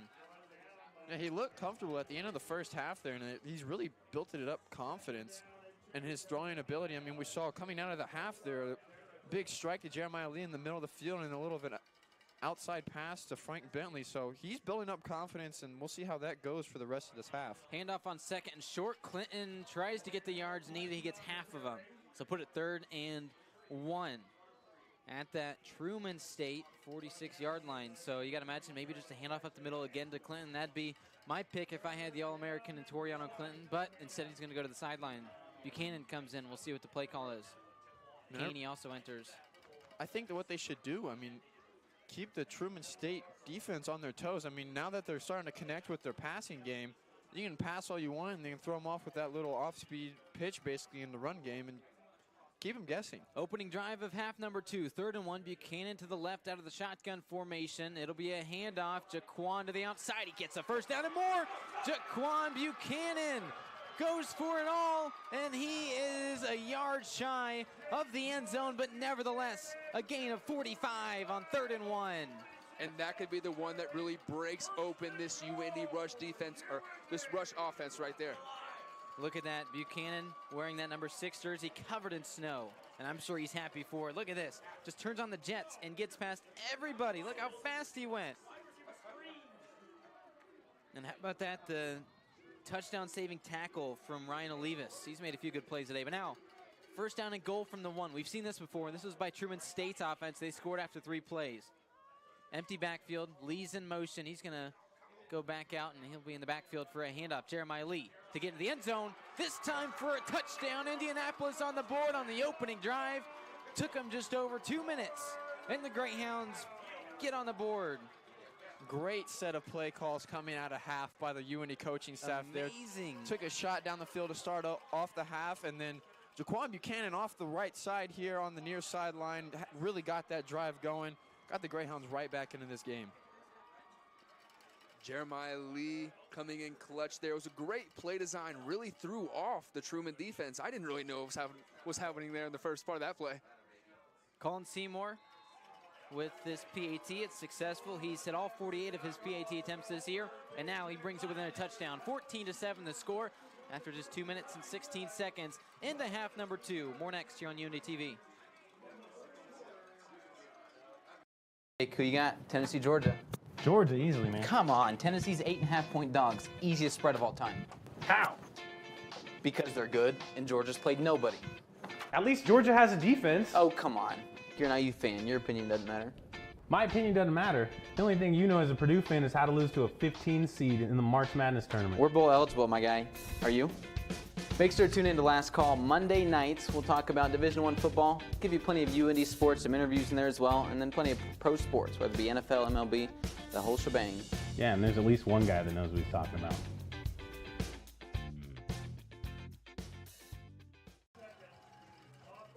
How about the 5-yard drive? Covered 75 yards, took 2 minutes and 16 seconds off the clock, and the Greyhounds score with the rushing touchdown from not Toriano Clinton, not Jaquan Buchanan, not Lenny Bennett, but the wide receiver on the end around, and Jeremiah Lee, and he scores. The kickoff comes a nice high kick. It'll be fielded and taken the other way now by Truman State. Not a bad return by DJ Flint to set up this offense past their 30 to about the 33-yard line. And this is where UINDY's defense needs to come out. And as we take another look here at the Jaquan Buchanan run that set up that Jeremiah Lee touchdown, he really got the Jets going, almost had a touchdown for himself.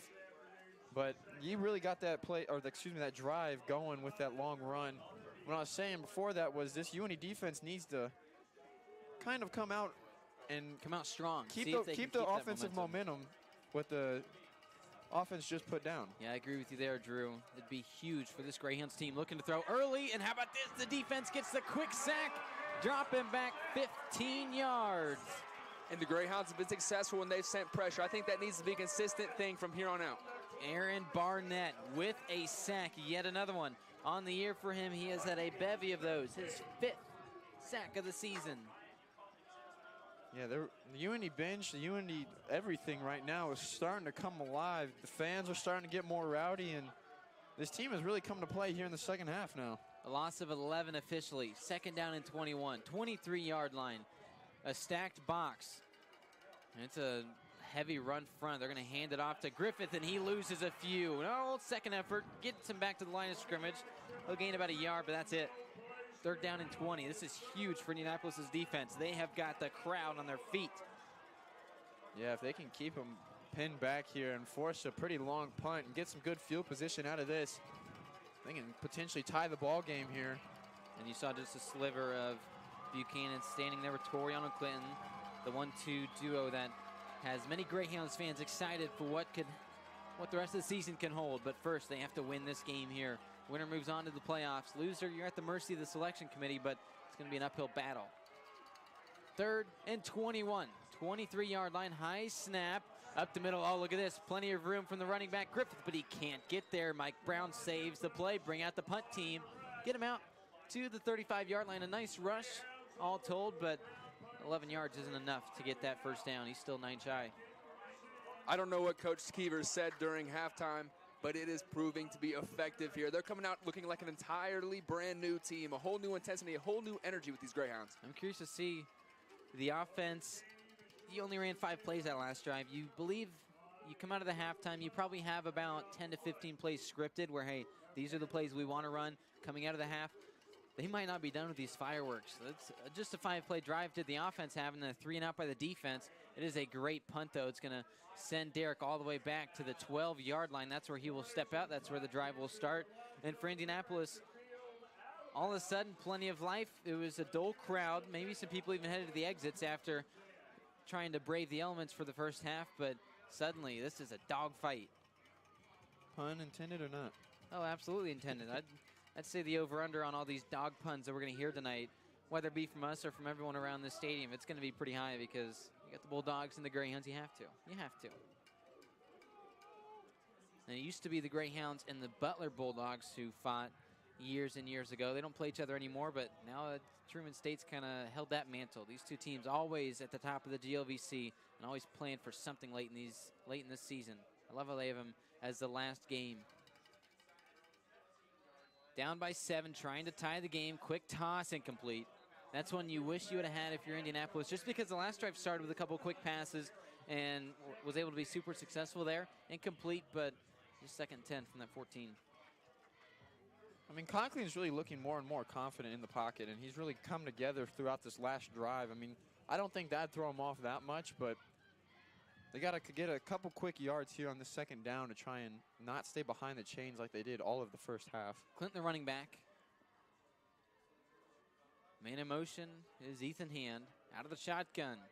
The rush is going to come here for Truman State, and it does. 5-man front, quick toss, same play, this time successful. Catch for 6 yards by Alonzo Derrick. And for Derrick, that's his 5th catch of the game. It may not have worked that first time, but they go right back to it here. And you got to think that in these colder temperatures, it's important to keep some volume in the passing game. Just keep that arm warm. Just keep it ready. And here's the difference between the first half and what we've seen so far. First half, you get third and very long. Here's a 3rd down and 3. Very manageable. You can run the ball out of this. And they have a heavy run set formation here. An extra tight end to block. Oh, but they're going to get a free play. Throw the ball downfield. They do just that. They've got a guy open. Oh, almost caught one-handed incomplete. Still, even though Kamau Ransom can't get that catch, you know you get the free play in the first down because of that offsides. You love to see it for Indianapolis. Move the chains. Yeah, I'm glad they took that shot there. I mean, like you were saying, it was a free play. You almost connected with him, too.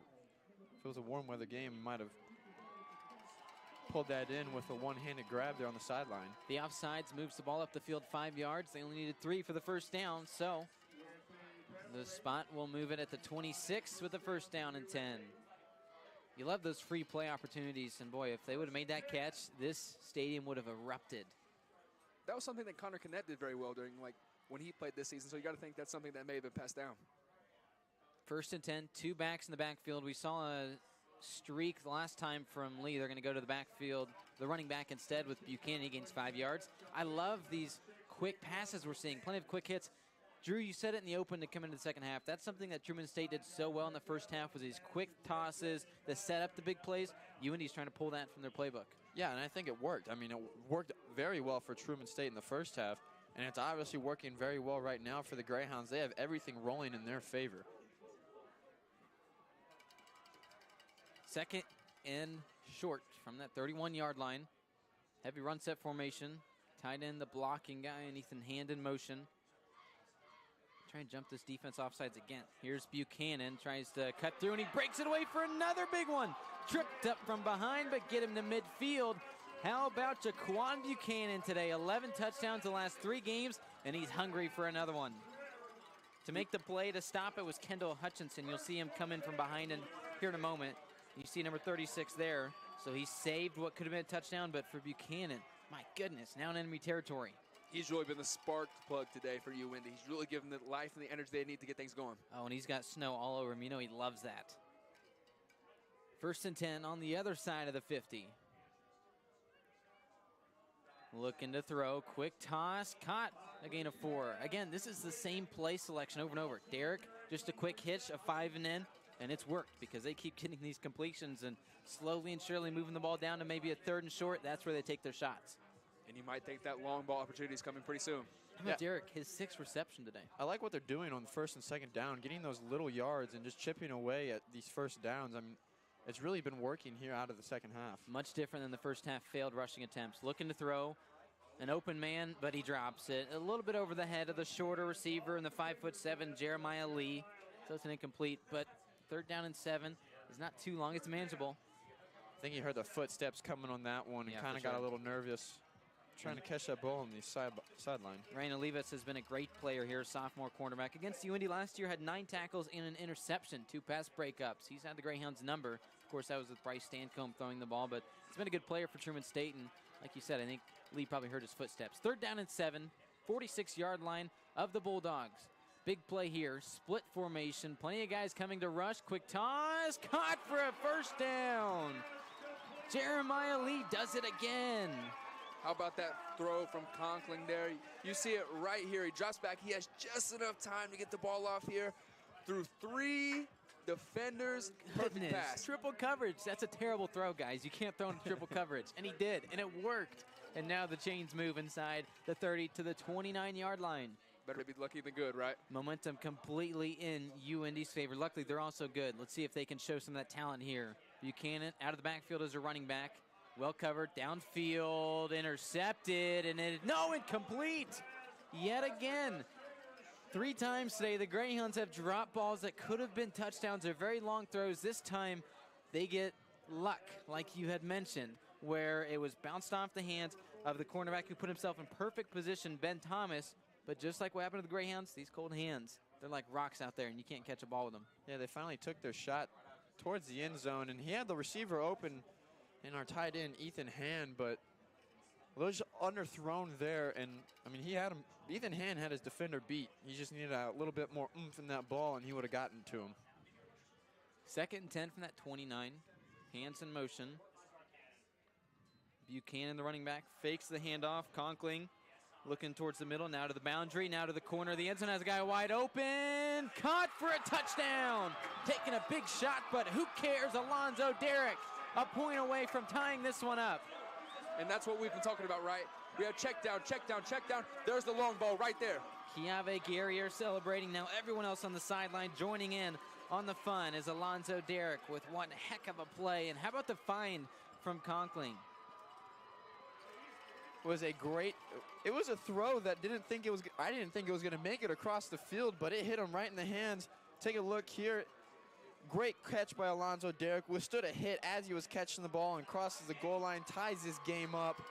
And we have a ball game heading here in the late parts of this game. Tied at 14, halfway through the 3rd quarter. We'll break when we return. Again, this is a great game in front of us here on UIndy TV.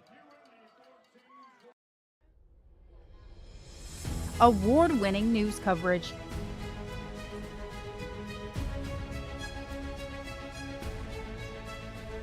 Brought to you by ethical journalists that care about you.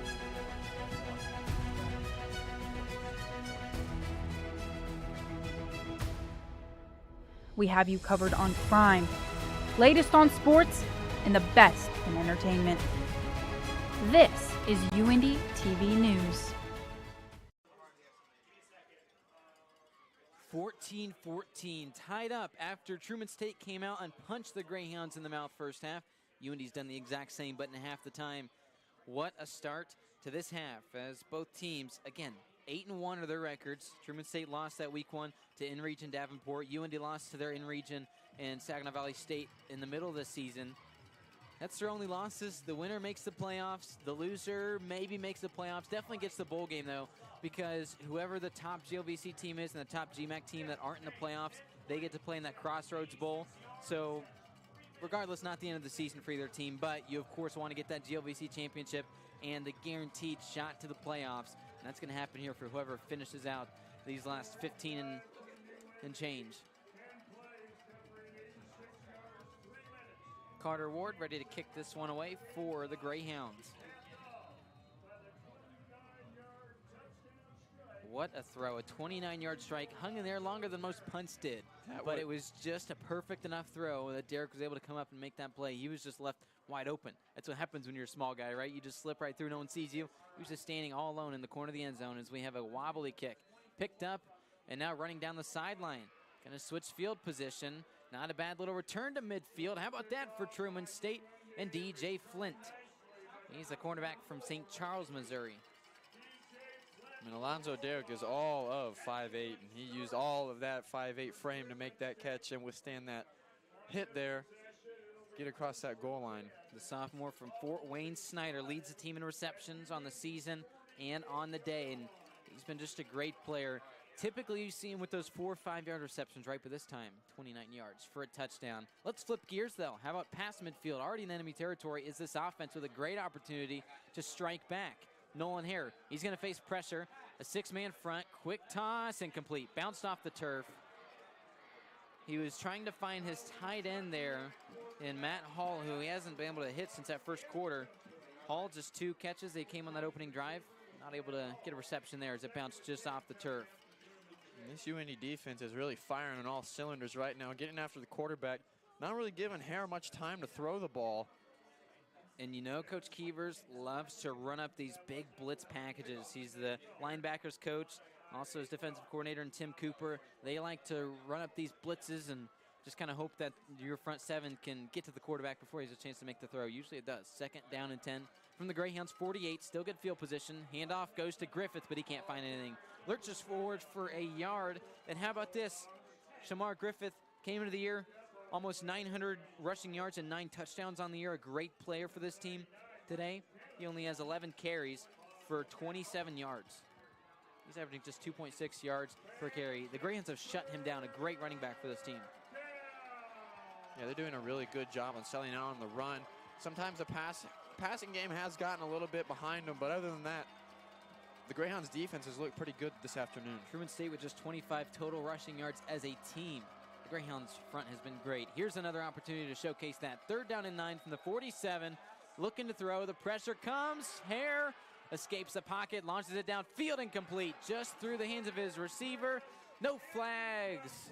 The punt team comes back out. Indianapolis firing on all cylinders. There is a flag that came by afterwards. This could be huge. If this is what I think it is, this is going to be a 15-yard penalty, I believe, on the defense, but we'll see. As we see here, how about that? Kyle Borski with that arm tackle, the quarterback hurry, and went right through the hands. Would have been on sportsmanlike conduct here on Landry Mavungu taunting the Truman State bench. And if that's the case, you would hate that for Coach Keevers. Your defense gets the stop, and you're put in a tough position, right? The drive starts at the 49-yard line of Indianapolis, but the defense holds them to just a yard on 3 and out, and then it's just a silly penalty. Sure enough, unsportsmanlike. It's against Mavungu. You spotted out right on that replay, and sure enough, boos fire from Key Stadium is a free 1st down. Should have been a punt. Would have been a very good punt, probably backed up in the inside their own 20, but instead you give the offense a free opportunity at the 32. And that just can't happen. You finally have the momentum on your side. You're a completely new team coming out of the half, and then a penalty like that just takes all the wind out of your sails. First and 10 from the 32-yard line. Hare looks to throw, and he goes down for a sack. Kyle Borski, Kiave Guerrier for Indianapolis. It was a massive sack there for the Greyhounds. I mean, they just basically got those penalty yards back right there, throwing the Bulldogs back, making it 2nd and 18. And that is huge. Another sack today. We've seen this quite a bit. Nolan Hare sacked 3 times now. The defense has got home. On the year, UIndy, 25 sacks to date. That was a really great example of picking up your teammates there. I mean, just as it seemed that they lost momentum, to get it right back. Pistol formation, 2nd 18, 40-yard line, spread. 2 receivers to each side, that is. Looking to throw over the middle of the field, quick slant caught. No, incomplete. Guerrier picked it up, tried to run the other way, but it's an incomplete pass, so that'll set up now a 3rd down and 18. The nickel package comes in, and for good measure, 18 yards is a long way to go on 3rd down. For Truman State, do you try to pick apart the secondary again, or do you just go something safe and avoid the turnover? I don't know. I mean, the UIndy defense has come out of half and really started to play very well. They have all the momentum on their side. I'd send a blitz package here, bringing in their nickel defense. So if you're Nolan Hare, you have to be aware that UIndy might bring pressure. 3rd and 18 from the 40-yard line. The line to gain is the 22. And the flags fly before that play starts. It's probably going to be against the offense. False start, moving back 5 yards. Try it again, 3rd down and about 2 miles. And here, if you're Truman, the last thing you want to do is compile on yourself, right? I don't expect a super aggressive play here. I mean, that would just be falling into the trap that UIndy's laid, but you never know. Especially after that penalty, it kind of deflates the offense even more. I'd imagine we're just going to see a handoff.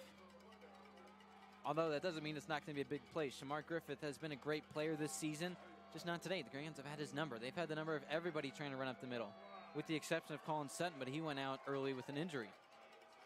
3rd and 23 from the 45. Looking to throw down the middle of the field. Caught just shy of the 1st down, or did they give it to him? This is going to be close. They're going to mark him a yard shy, maybe even less than that. And you're going to go for this if you're the Truman State offense, without a doubt. I mean, looking here at the replay, they took a shot down the field close to the sticks in the 1st down marker. Just depends on where they mark him down, and they do mark him short and give him the 4th down. It was a good spot, according to that replay. A yard shy of the line to gain. 4th down and 1.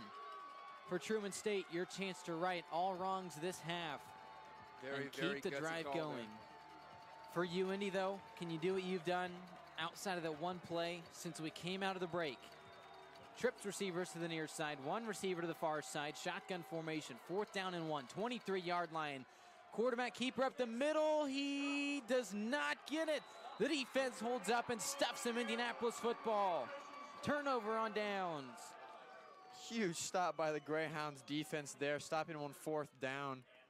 They might come out with a measurement, but it does look like they stopped him short. An emphatic point to the Greyhounds side of the field from the head referee in Indianapolis' offense. Now with a chance to try to take the lead. My goodness, what a different game we're seeing. You go into halftime and you have a completely different team coming out in the 2nd half. And honestly, this team's kind of, that's been their MO the last few weeks. Yeah, now when you come back out here on offense like the Greyhounds are doing right now after having that 4th down stop, you take a shot and just try and catch this Truman State defense off sides, or you do what you keep doing throughout the end of the 1st half and the beginning of the 2nd half. The DB's playing plenty of cushion. It looks like a zone defense. I think you just keep playing with that soft zone and going for these 5 yards and in. They're going to try that here as he goes to the boundary. Was aiming towards Ethan Handon, complete, but a flag flies. Looks like too much contact. Either a late hit on the quarterback or roughing the passer is probably going to be the call. I think it's going to be roughing the passer for sure. And running in on defense there for Truman State and making that costly error. We saw Alec DeVecchi, who has a sack in this game, but there he was just trying to look too hard. And it is going to be against him. So give the Greyhounds a free 15. And that's huge for this Greyhound offense, especially since, I mean, they were kind of backed up in their own zone, but they had momentum after that 4th down stop, getting a free 15 yards here to start their drive. things are just really going for the Greyhounds right now. How about the toughness for the 6'3", 225-pound senior from Pendleton Heights, a bit north of here. Christian Conkling has taken a lot of shots today, and he's made the defense pay. 1st and 10 from the 38. Faking the handoff, and now he takes another shot. Holds onto the ball just barely, but a big sack. Unblocked. Coming out of nowhere was that safety in Peyton Carr. Yeah, they brought a safety off the edge there. A little corner blitz. Looking here, you have Carr coming off the edge. Yeah, look at the bottom of that line. Nobody touched him. Yeah, probably a little bit of a miscommunication. That running back was probably supposed to slide out and block the edge there, but great sack for Truman State and trying to get as they try to get a stop. 2nd and 18 now from the 30-yard line. Still 3rd quarter. Handoff goes to Buchanan. He's trying to do something here, but he can only gain a few yards. Give him 5 and make it a 3rd down and long. We've seen a lot of Jaquan Buchanan. I'm sure it's a tough call for the coaching staff to keep Toriano Clinton on the sideline, but it's just been the hot hand of Buchanan. Clinton has kind of struggled to get going, and Buchanan, it's been all him. He has 4 carries today for 65 yards, whereas Clinton has 8 for 13. You just got to keep giving it to the guy who's hot, and he's got 16 yards to carry. I don't think either guy really is that selfish to where I need all the carries. I mean, if they want to go with somebody, they're going to go with them, and I think the other guy's going to support him as this game goes on. 35-yard line, 3rd and 13 here in the 3rd quarter. Looking to throw, blind side coming, quick toss, caught by Jeremiah Lee, and he just squirts forward for a gain of about 5. That'll bring out the punt team at the 41-yard line. And that's not a failed drive, because they were able to take a couple minutes off the clock, but just able to mount a few first downs. They were in an uphill battle after that sack, so you didn't expect a whole lot after that, but they just did a nice job to sustain some sort of drive and move down the field a bit and now set up a deeper punt. Ryan Zoller, 50 punts on the year. He averages about 35 yards per, and this one's going to be north of that number. It'll be fair caught at the 25-yard line. That's where the next drive is going to start. Really a crucial stop from this Truman defense. You know, and now they finally stopped the freight train of UIndy coming out of the first half, and we'll see if they can capitalize that and put the points on the board. 2 straight punts. They've punted 5 of the last 6 drives. UIndy's defense playing very well, but Truman State just not able to capitalize on a lot of these opportunities. They've got 75 green and white yards in front of them. Hares out of the shotgun. Slow snap, he'll hand it off, and the rush gets home. And that was just such a slow snap that took so long to get in the hands of Shamar Griffith that UIndy's defense able to make a nice play and come in. And this defense has been playing out of their minds ever since they came back from halftime. That's really what Indy needed to try and get back into this game.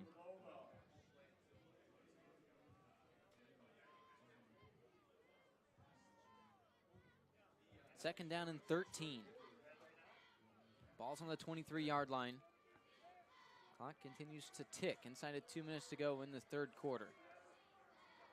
Spread formation out of the pistol. They like to run out of this. Also a good deep shot, and they're going to do just that here, but incomplete, and really had wagers we should see a flag, and sure enough, Mike Brown with a pass interference. Wasn't even looking at the ball, just went right towards the wide receiver. What do you guys think of that call? I think the question is whether or not it was a catchable pass. In my opinion, it looked like the ball was thrown behind him in the first place. But since the UIndy defender was there and it looked to be in his way, I can understand why the ref called it the way he did. Yeah, I agree with Caden here. I mean, the ball looked a little bit over his head and behind him. Just kind of a judgment call on the official's part there. I'm Nathaniel Finch sitting here with Caden Colford and Drew Ranke as they do call it offensive pass interference. So a free first down, a 1st and 10 at the 25 or so, turns into a 1st and 10 at the 38. That's where the next drive's going to start. Stick around, though. In the next 93 seconds, you'll hear from our sideline reporter and Giselle Valentine. She'll tell us about how things are going down there and how this momentum has really affected the sideline of UIndy. So we'll hear from her here shortly at the end of this quarter. Tied up at 14. Quick toss, caught by the tight end, Matt Hall. He's been looking for targets. He finally gets one, and he goes forward for a gain of 7. Yeah, we really haven't heard from Matt Hall here in a while. I mean, we heard from him in the first quarter. He caught a touchdown pass, but other than that, UIndy's really shut him down. And I think he's really that security blanket for Nolan Harris as a quarterback. But other than that, he really hasn't gotten anything going. UINDY's really put him in check as this game's gone on. I also wouldn't be surprised, though, if they continue to call his name. He is what worked for them in the first half, and he could be what works for them in the second. And last year against UINDY, he had 3 receptions for 17 yards. So he's not unfamiliar with this Greyhound defense. Looking to throw his hair. Running around, plenty of pressure. Honeyus gets to him, and now he gets past him for the first down. Takes a big hit, but not after he moves the chains. Gets to the 49-yard line of Truman State. Look at this replay. How about this? Look at Hare showing off his mobility. Yeah, Hare rolls out to the right, fakes a throw, beats Honeyus for the tackle there, slides, take a hard hit at the end, and picks up the first down for the Bulldogs. I'll say one thing. It really looks like they're having a blast out there. Snow's flying everywhere. Bodies are going everywhere. This is good football. And it is a great game. Tied at 14. Truman State trying to change that. A yard away from midfield. Handoff up the middle. Griffith still can't find any yardage as the brick wall stops him after a yard. Not really much going there for Griffith. The running game for either team really hasn't gotten going. We had that one big run from Jaquan Buchanan in the third quarter that set up the touchdown that tied the game. Just other than that, really hasn't got anything going. We have reached the end of the third quarter, so now let's hear a sideline report from our reporter down on the field, braving the elements, Giselle Valentine. Giselle, how's it going down there?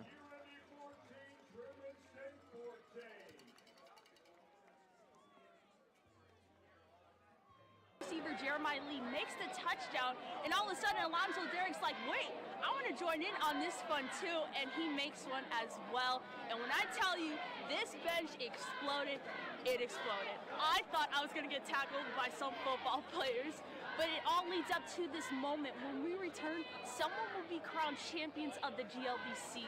You don't want to miss it here on UINDY TV.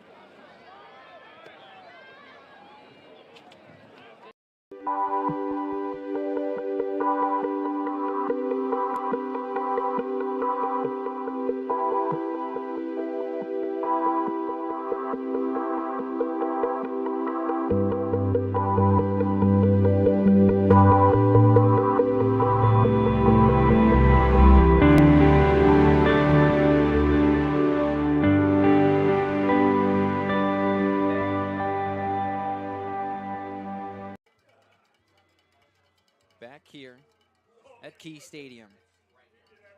The winner wins the GLVC championship and moves on to the playoffs in NCAA Division II. 15 minutes to go until we figure out that winner. But first, here's Truman State, a 2nd down and 9 from the 50-yard line. The running back is Denham Cook. Looking to throw down the middle of the field. Caught down the seam is Matt Hall. Yet another great catch by the electrifying tight end, and he gets inside the 20 to the 15-yard line. And there's a flag on the play, guys. We were talking about it earlier, though. Matt Hall's number was going to be called sooner or later since that first quarter. And it was right there, but unfortunately there's a flag on the play. They're going to say it's a holding. This is coming back. That is huge for Truman State, and you hate that if you're a Bulldog fan, because you finally had a great showing of offense, a great play down the field for 30-plus yards here in the second half, in the fourth quarter even, and it has to come back. So it'll be a loss of 10 instead. Ball's at the 40. The Greyhound secondary definitely got bailed out there. I mean, they were just flat out beat in that coverage set right there, and you know that can't be something that continues going on. That's a tough break for Matt Hall and Nolan Hare, who connected for a great toss and catch, but comes back. A little too good of protection did Hare have. He's going to stand out of the gun here. Cook's out of the backfield. He's going to throw downfield. Same play. It's not the same result as it bounces off the hands of the outstretched arms of the tight end, Chris Kerr. Looked like another great throw, but just a tad bit over the shoulder. Look at this. Look at this throw. Yeah, Hare had a great coverage, or excuse me, great protection. Threw the ball perfectly, but yeah, I'd say just a foot too far. Covered greatly by Clay Shutley. That's a good point, though, because of how tight Schulte's coverage was. It was hard for you to put a little bit less mustard on that one. He had to put it as hard as he did and just kind of count on a miraculous catch. Wasn't able to do so. I thought that was a great throw from Hare. Even better defense, though. I mean, especially for a linebacker. He was out there and had great coverage. Didn't even cause a pass interference. 3rd and 19. Gonna run up the middle. Denham Cook, and he gets back to midfield. Back near the original line of scrimmage. The line to gain still 9 yards away, so bring out the punt team. UIndy's defense bailed out because of that holding penalty. Out comes Taylor Cornish. 45 punts on the year, around 40 per kick. He's down the defense, or down the offense, that is, 15 times inside the 20. We'll see if he can do that here, as he's gonna punt from around his own 36-yard line. Ball snapped from midfield, and the whistle blows this play dead. It looks like Coach Keevers called a timeout. They might have had too many men on the field. Yeah, there was some miscommunication there on that UIndy sideline. I don't think the Greyhounds knew who was supposed to be in and who was supposed to be out on that set. So with that, the Greyhounds call a timeout. We'll take one with them. Back next on UIndy TV.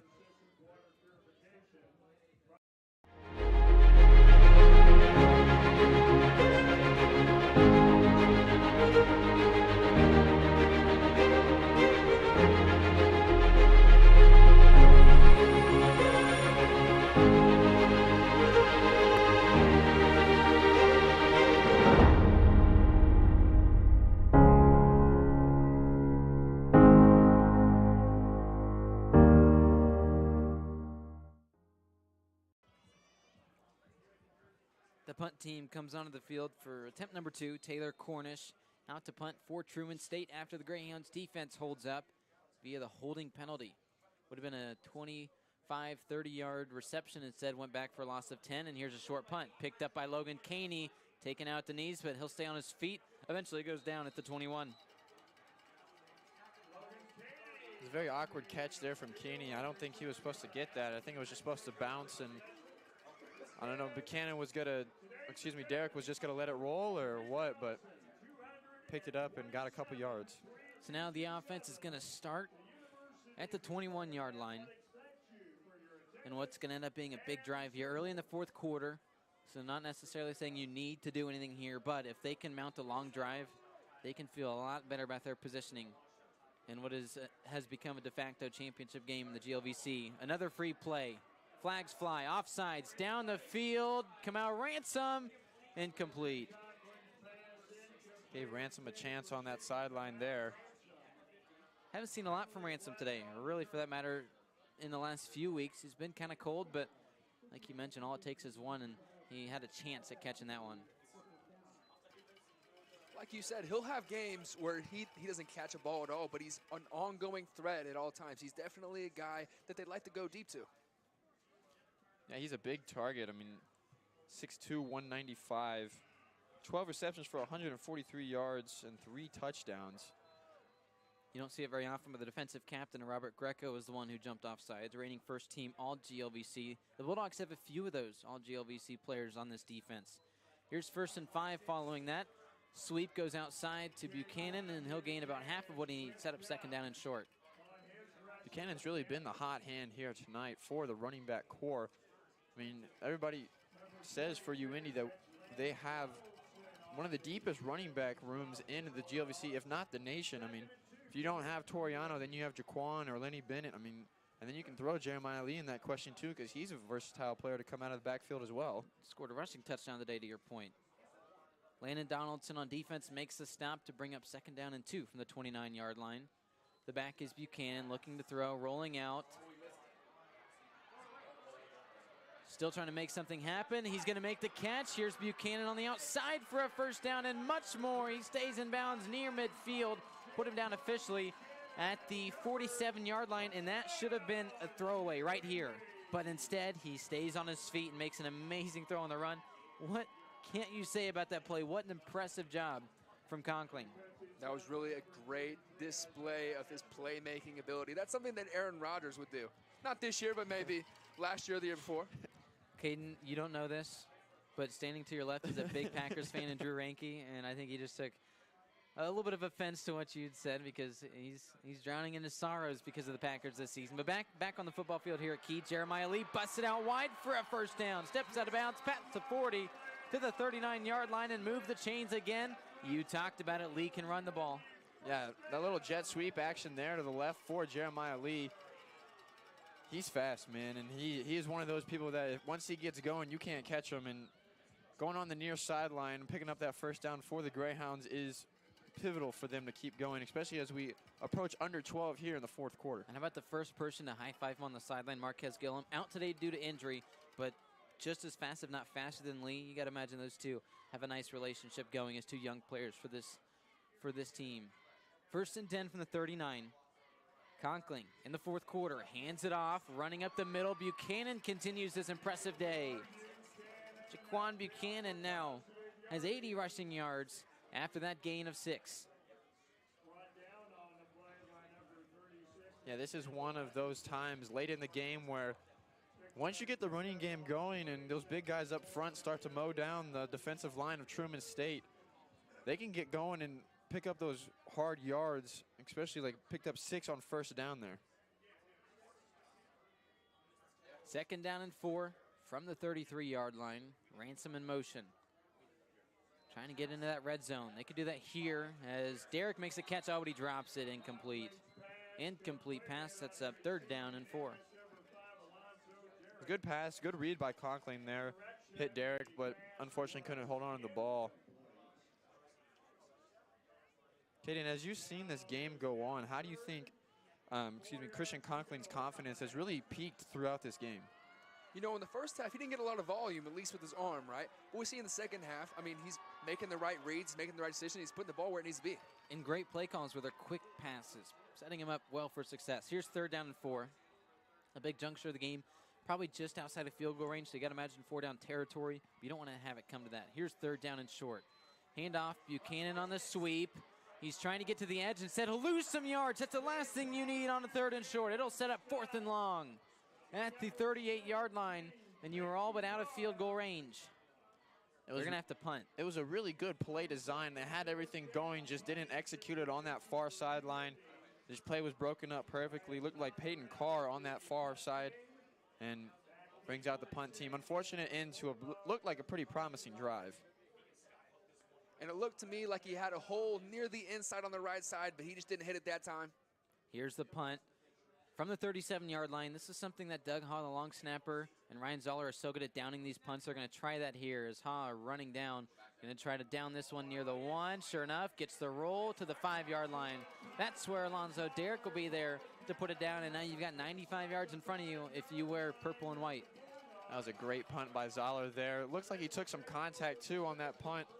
But other than that, pinning them deep, giving Truman State 95 yards to work with.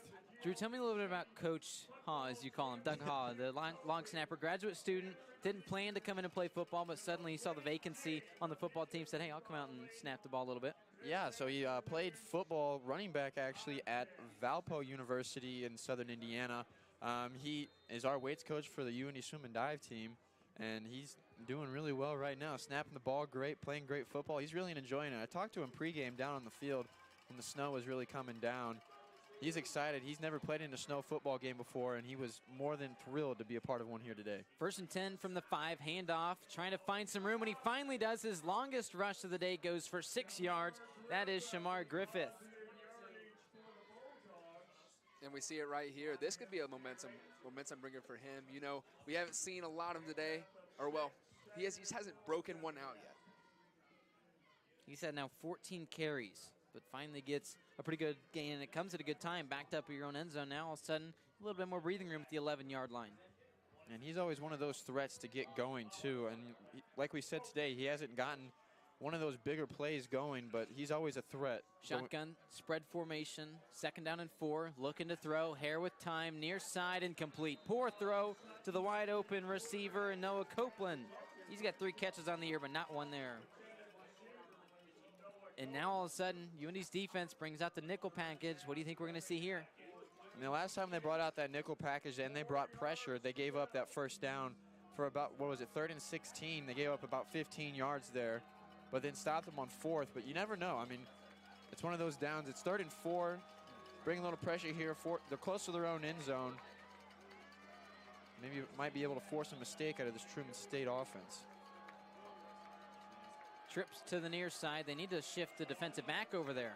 Bit of a miscommunication here for this team, but now they get things figured out. 3rd down and 4 from the 11. Quick toss, caught on the ground. Is he first down worthy? It's close, and they're going to move the chains. Just barely enough to move the chains. How about that first down catch? Matt Hall with another catch and a big one. It looked a little close there from our vantage point up here. Second team on GLVC a year ago is Matt Hall. You mentioned it earlier, Drew. Led the team in receptions, yards, and touchdowns. And there he gets a very important 4-yard gain to move the chains. First down and 10. Bit of a run look. Plenty of extra blockers in. For Griffith, he's going to run up the middle, shifts around, and stopped right away. How about that big hit at the end by Jalen Given? But he gets just back to the line of scrimmage, nothing more. Yeah, the UINDY defense against the run today has been exceptional. I mean, this year they're giving up around, looks to be about 6.2 yards per play. So, I mean, excuse me, Truman State comes in giving 5.5 yards per play. So, I mean, the UINDY defense is holding them under that. They really haven't gotten anything going as a Truman State offense. 2nd and 10 from the 15. Handoff, no, quick throw, it is incomplete. Almost intercepted by Clay Schulte as it bounced off the helmet of one of the up men. And that'll bring out, again, the nickel package for a 3rd and 10 from that 15-yard line. And here it is. We see the play action pass. The pocket just collapsed. He had to get the ball out, and he's probably lucky he did. Yeah, he took a hard hit there as he was getting the ball away, so. And it almost caused a turnover. To your credit, Drew, Truman State just 3.3 yards per play today. They need 10 right here on a 3rd down and 10. Backed up deep in their own territory. 2 receivers to the near side, 1 to the far side. An extra tight end. The running back's in the block. He picks up a crucial block, now taking off his hair. He's going to tuck it himself, and how about this? Kiave Guerriere pulls him down at the original line of scrimmage. Bring out the punt team. Kiave is one of those huge leaders for this defense. 5 tackles for loss on the year. And now I add another one to that and forces that Truman State special teams punt unit to come back onto the field. A really strong defensive stand there, and they put themselves in position. They should get this punt right around the 40-45, so pretty good spot. The 7th punt of the day for Taylor Cornish. Who would have thought this? 2 of the top offensive teams in the GLVC. Truman State's averaging about 55 points the last 2 games, and here, I mean, each team just punting the ball out. It's been a defensive battle. It's been a dogfight. Waiting to punt. It's going to be a bit of a congested look here as Cornish is going to be backed up near his own goal line. And suddenly this gives the Greyhounds a great chance. There are 2 returners, Logan Caney at the Truman State 40 and Alonzo Derrick at his own 45, so they're expecting pretty good field position here, as you can imagine. How about the defense getting that stop? Yeah, that was huge for the Greyhound defense. As we're waiting here, we're having a little bit of an issue with the play clock.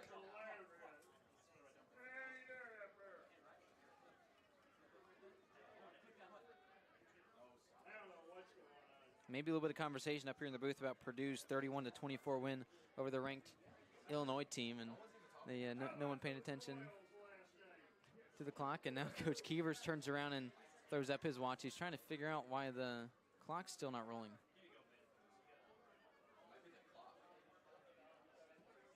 And suddenly I'm realizing, should I take my headset off and go do it myself?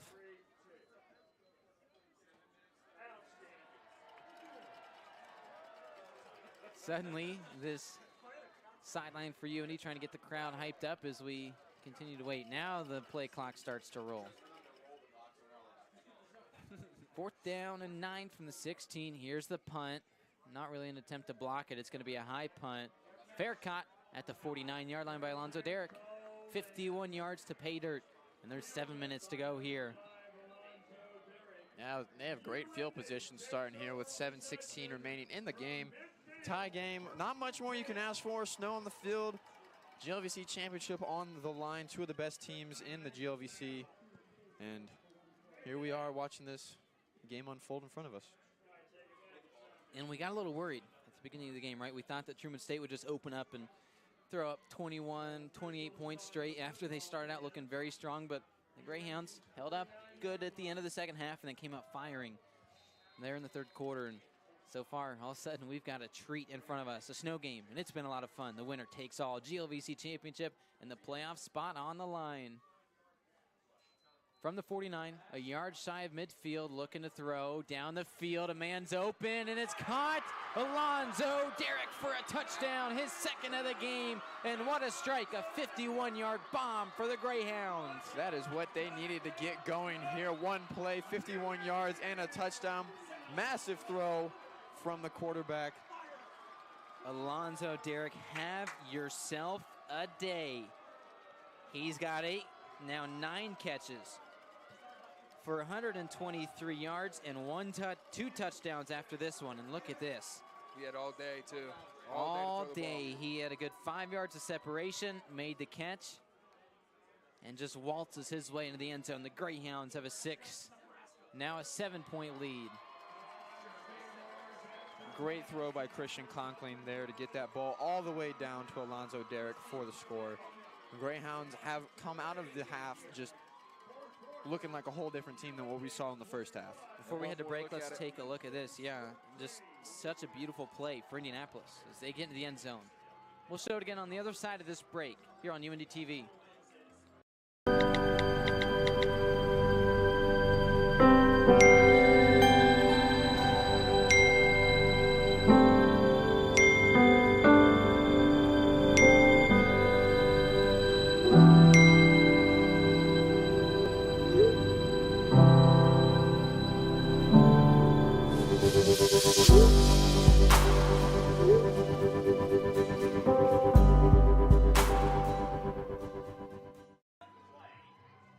One play, 51 yards, lasted an entirety of 9 seconds, and we see here the entire 9 seconds on this replay.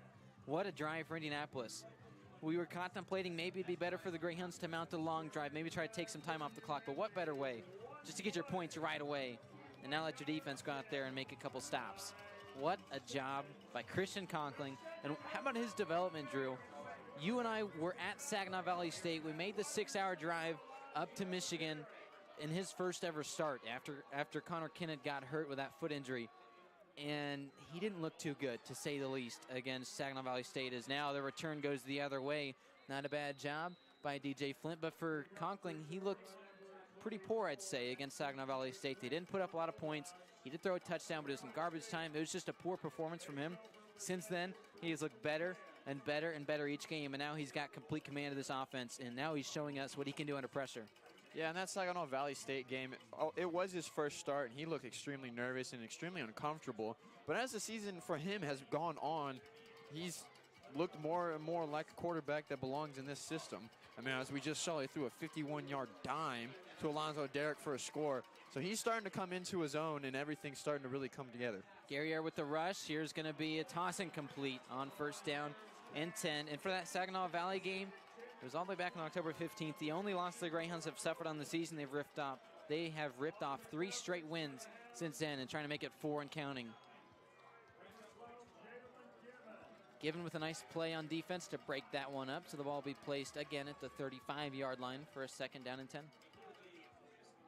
Halfway through the fourth quarter, we've got a treat in front of us, guys.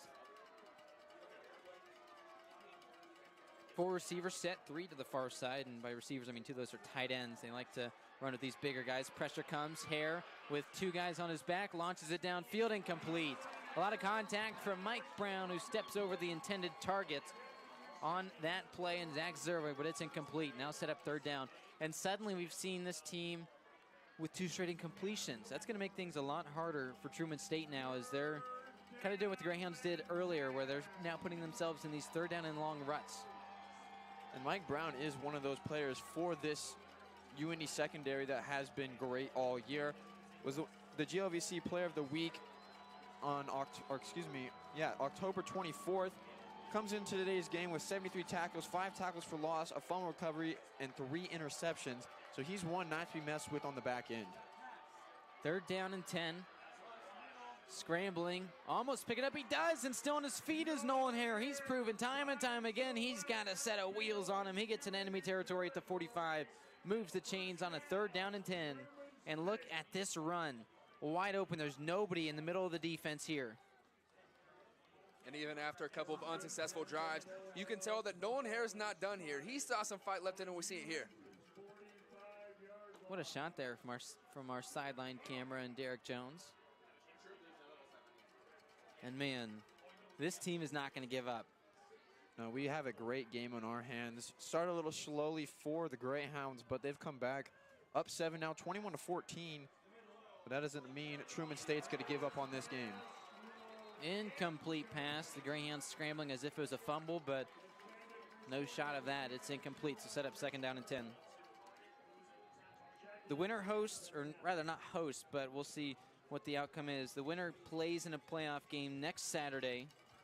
We'll wait and see who that's going to be against, someone in the Super Region 3. Both teams ranked pretty highly in that region. And then the loser, they get to decide if they want to accept the bid to the America's Crossroads Bowl up in Hobart, Indiana. That's where the GMAC and the GLVC will play each other. The top team of each conference who does not make the playoffs can accept that bid. That's on December 3rd, so a few weeks away. But of course, the winner wants that playoff spot next week in the GLVC crown. Lindenwood won it last year. They've since left the conference. It's vacated the spot. How about this sack? No, still on his feet, and now he goes down for a sack and a loss of 9. Aaron Barnett yet again. The UINDY defense is starting to swarm behind the line of scrimmage. They've really come together as this game has gone on, and they've brought pressure all game. As you see here, Harris tries to escape the sack, but then it's finally brought down. Barnett's 2nd sack of the day. He is having himself a great afternoon. 6.5 total on the season.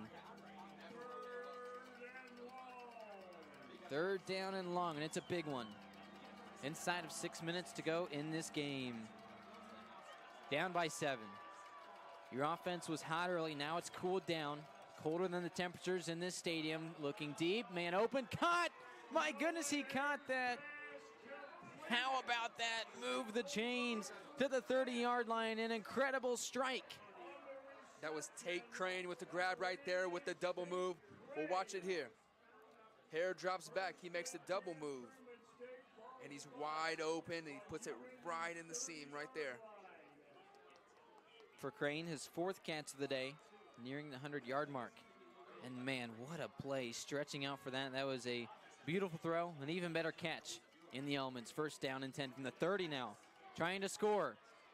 Scrambling, he can run it himself. He'll do just that. Instead, he will slide down and kind of gets up trying to argue for a flag, but the linebacking duo of Benjamin Honeyus and Clay Schulte bring him down. Yeah, no gain. Back to that throw and catch there by Tate Crane and Nolan Hare. That he had to lay out for that one. That wasn't an easy catch there on the sideline. There's no quit in this Truman team. They've really been putting a drive together here, and that pass right there on a 3rd and 19, unbelievable. 2nd down and 10. We've said it time and time again. These teams, they do not have any give in them. They're not going to give up. They're going to keep fighting, and we're seeing that right here, a dogfight. 2nd down and 10. From the 30, trips formation to the far side. It'll be a quarterback keeper, and he's down for a loss of yards. Benjamin Honeyus drops Nolan Hare for a loss of 2. 3rd and 12. He has come straight up the middle and meets Hare in the backfield. Honeyus wraps him up and brings him down for the loss of 2. We'll bring up 3rd and 12 for this Truman State offense.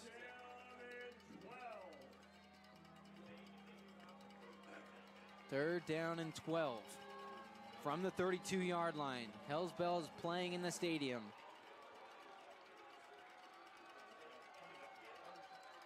Three and a half to go in the game. Quick toss intercepted.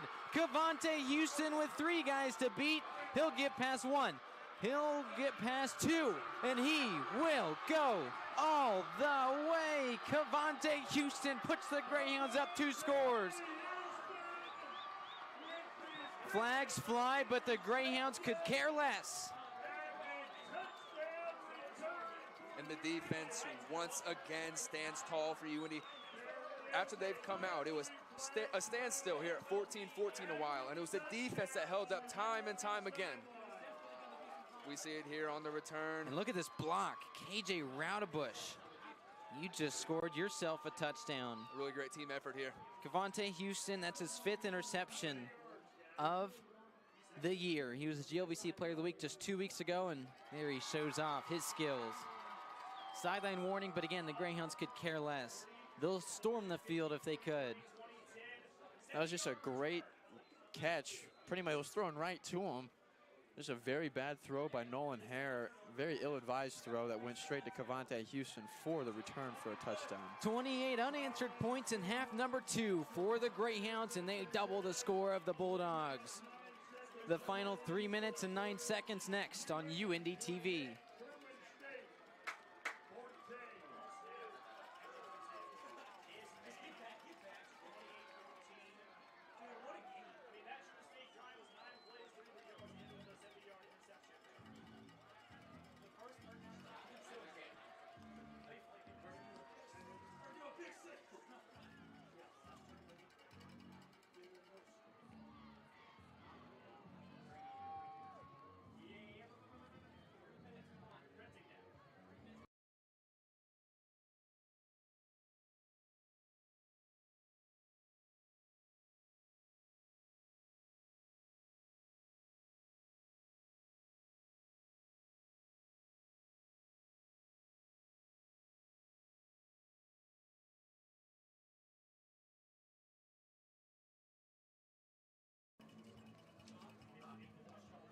If we've learned anything this season, it's that anything is possible with these Hounds.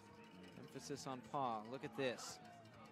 Into the end zone, Cavante Houston with that interception returned, and now the team ahead.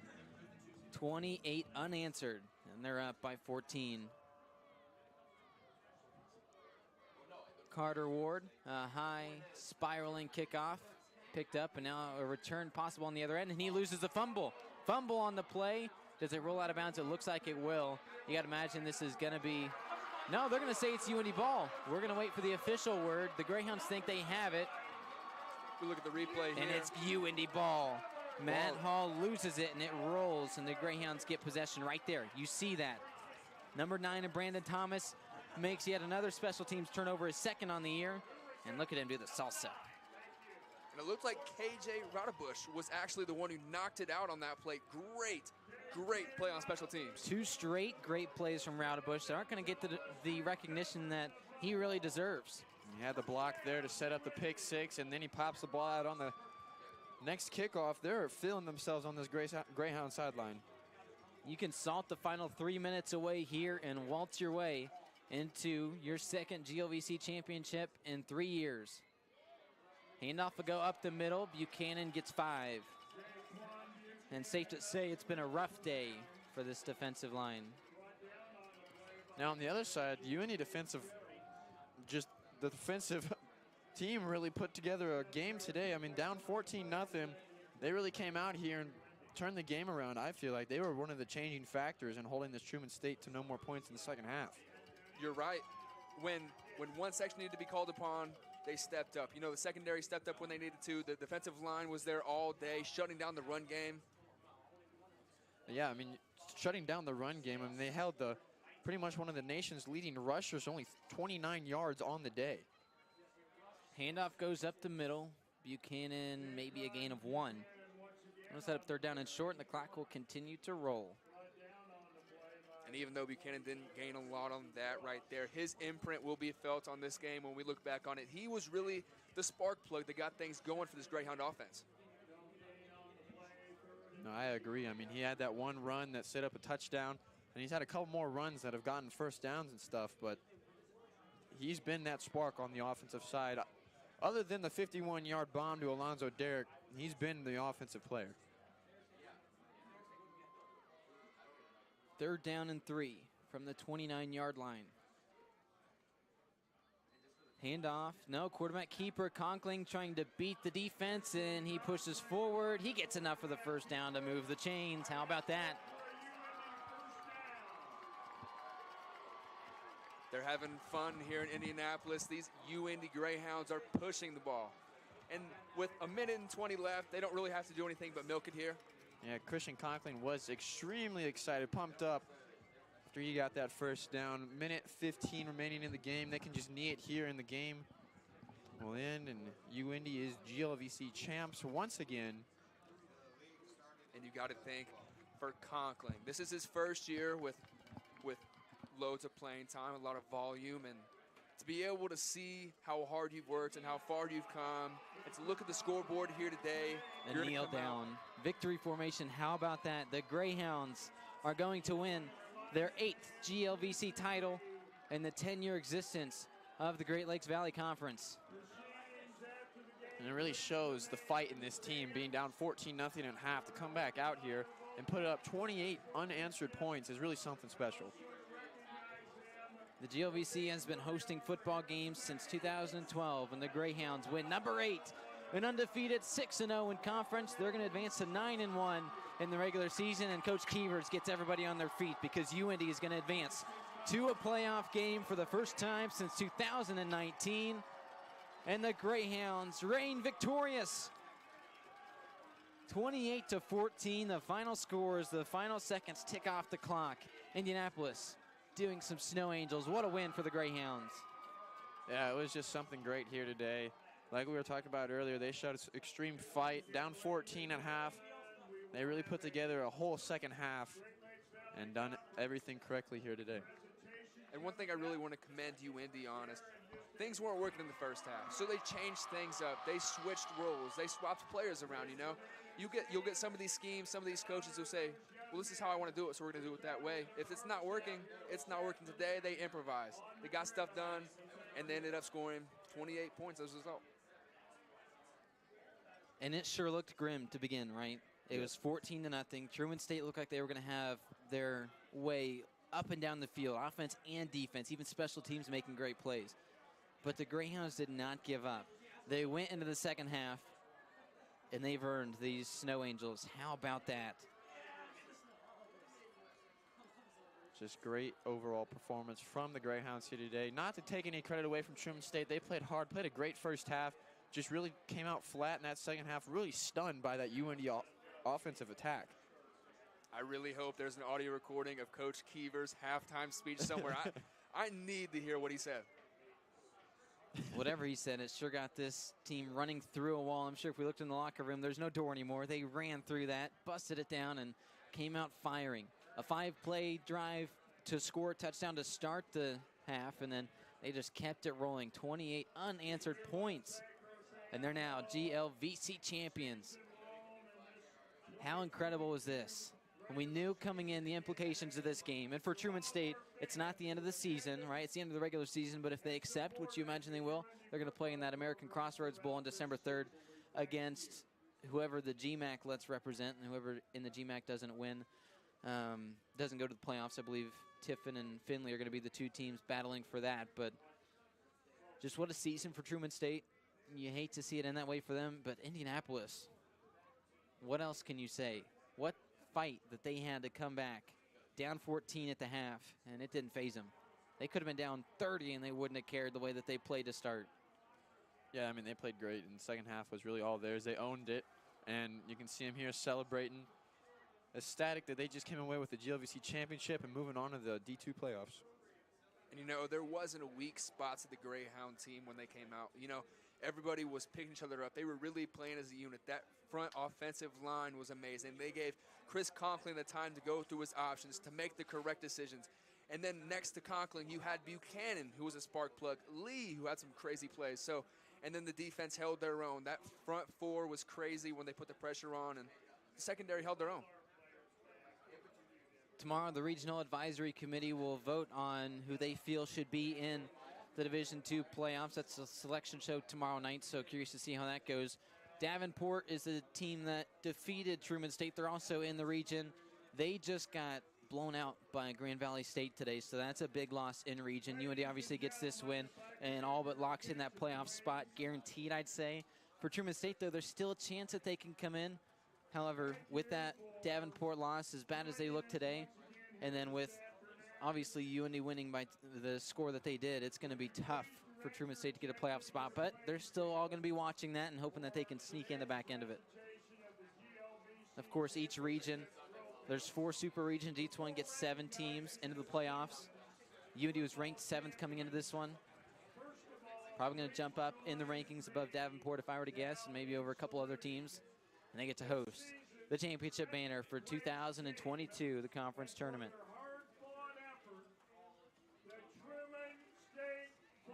Here in a little bit, we will have a conversation with your GLVC coach.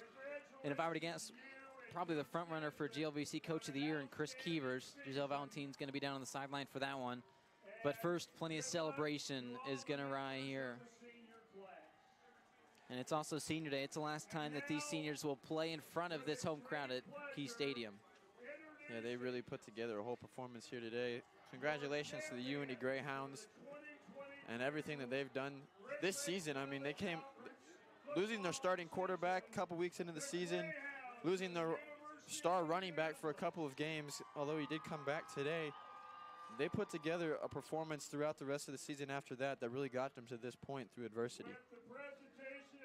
And while the school board may say 28-14, it was really a hard-fought battle up until about 3 minutes left in the game here. If you asked us with about 5 minutes left, we thought it was going to come down to no-batter. We were even talking about possibilities of overtime. It was just that pick 6 from Cavante Houston that sealed the deal and gave him that 2-score advantage. And what a time that came. Adversity, Drew. That's something you had said a few moments ago, where that's kind of the characteristic of this game. Came out, were punched in the mouth early, down 2 scores, came out firing in the second half. They showed adversity today. They showed adversity over the entire season. Like you mentioned, losing your top 2 players, got punched in the mouth against Saginaw Valley State, able to come back and finish out the GLVC slate the way they have. Adversity is just a great way to describe this season. It's not over yet. Yeah, and they have a whole other opportunity, basically a whole new season going forward in the D2 playoffs. And that's something that they need to really take not lightly. I mean, they've earned this spot, and they can go out and compete for it now. 5 total rounds to the Division II NCAA playoffs. Of course, those 28 teams from the 4 super regions. You got the first round next Saturday.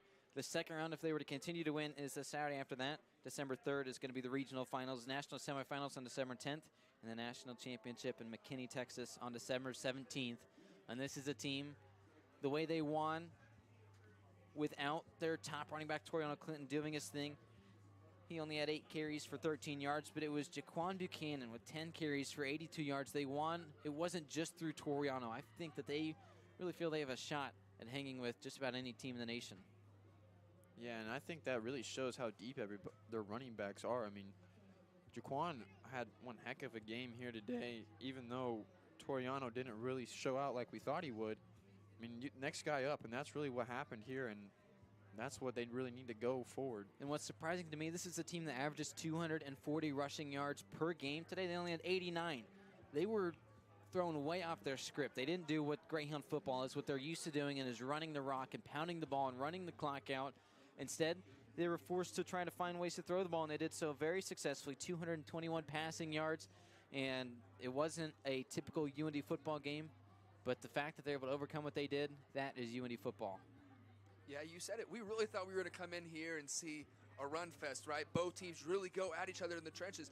But first, we saw Truman come out in the first half firing on all cylinders on all lengths on the field, right? And then UIndy had the same thing going in the second half. So it was the passing game that really was the high point for both teams. How about another shout out to our wonderful crew here today. Our director is Colin Jung, and has he done such a good job today on the switcher.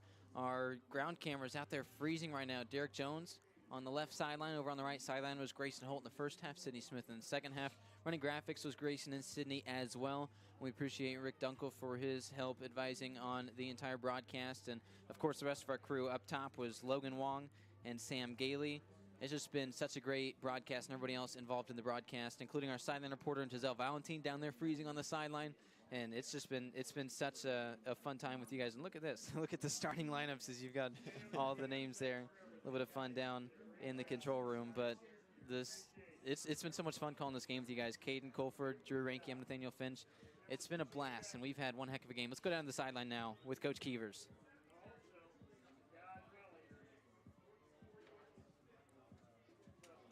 The GLBC, how proud are you of this team? I tell you, those kids came out in the second half and played, boy. Everybody was together. Everybody was wound up. You notice we came out hot as soon as we came out of the locker room. Very proud of these young men. And Coach, it's senior day. 20 seniors were recognized in honor. How much of an impact have they had on this program? Really, I mean, there's some guys been around since 18, but I mean, it's a big impact. I mean, for those guys, and that's we got great leadership. We got great leadership and great kids that come out. They came out sort of in the second half and scored 28 unanswered. And Coach, for these past 3 years, I've been here down on the sideline, and you've always been so respectful and welcoming me. And this is such a very bittersweet moment, as this is my last football game. But I've always had a love of football, but you made me love football even more. And I want to say for my final time, thank you for everything. Thank you. Well, it's been a beautiful 3-year journey here, and thank you so much for watching. For my final time reporting live from Key Stadium, I'm Giselle Valentine. Big thank you to Giselle and Coach Keevers. Giselle graduating this season. Her last UINDY football game. And boy, what a moment that was. A big hug from Coach Keevers. Seems like a big monster, but he can be a teddy bear sometimes, as you love to see that. And Giselle, what a great season you've had. A great career here with UINDY. As this game wraps up, the final game that we're going to broadcast here of football on UINDY TV this season, barring some surprise where all of a sudden UINDY gets to host a playoff game, but where they are in the rankings right now, I would imagine that that's probably not going to happen. Still an outside possibility, we'll see. But the final score today, 28-14 from Key Stadium. One last time, it's been a pleasure. Nathaniel Finch signing off for one final time.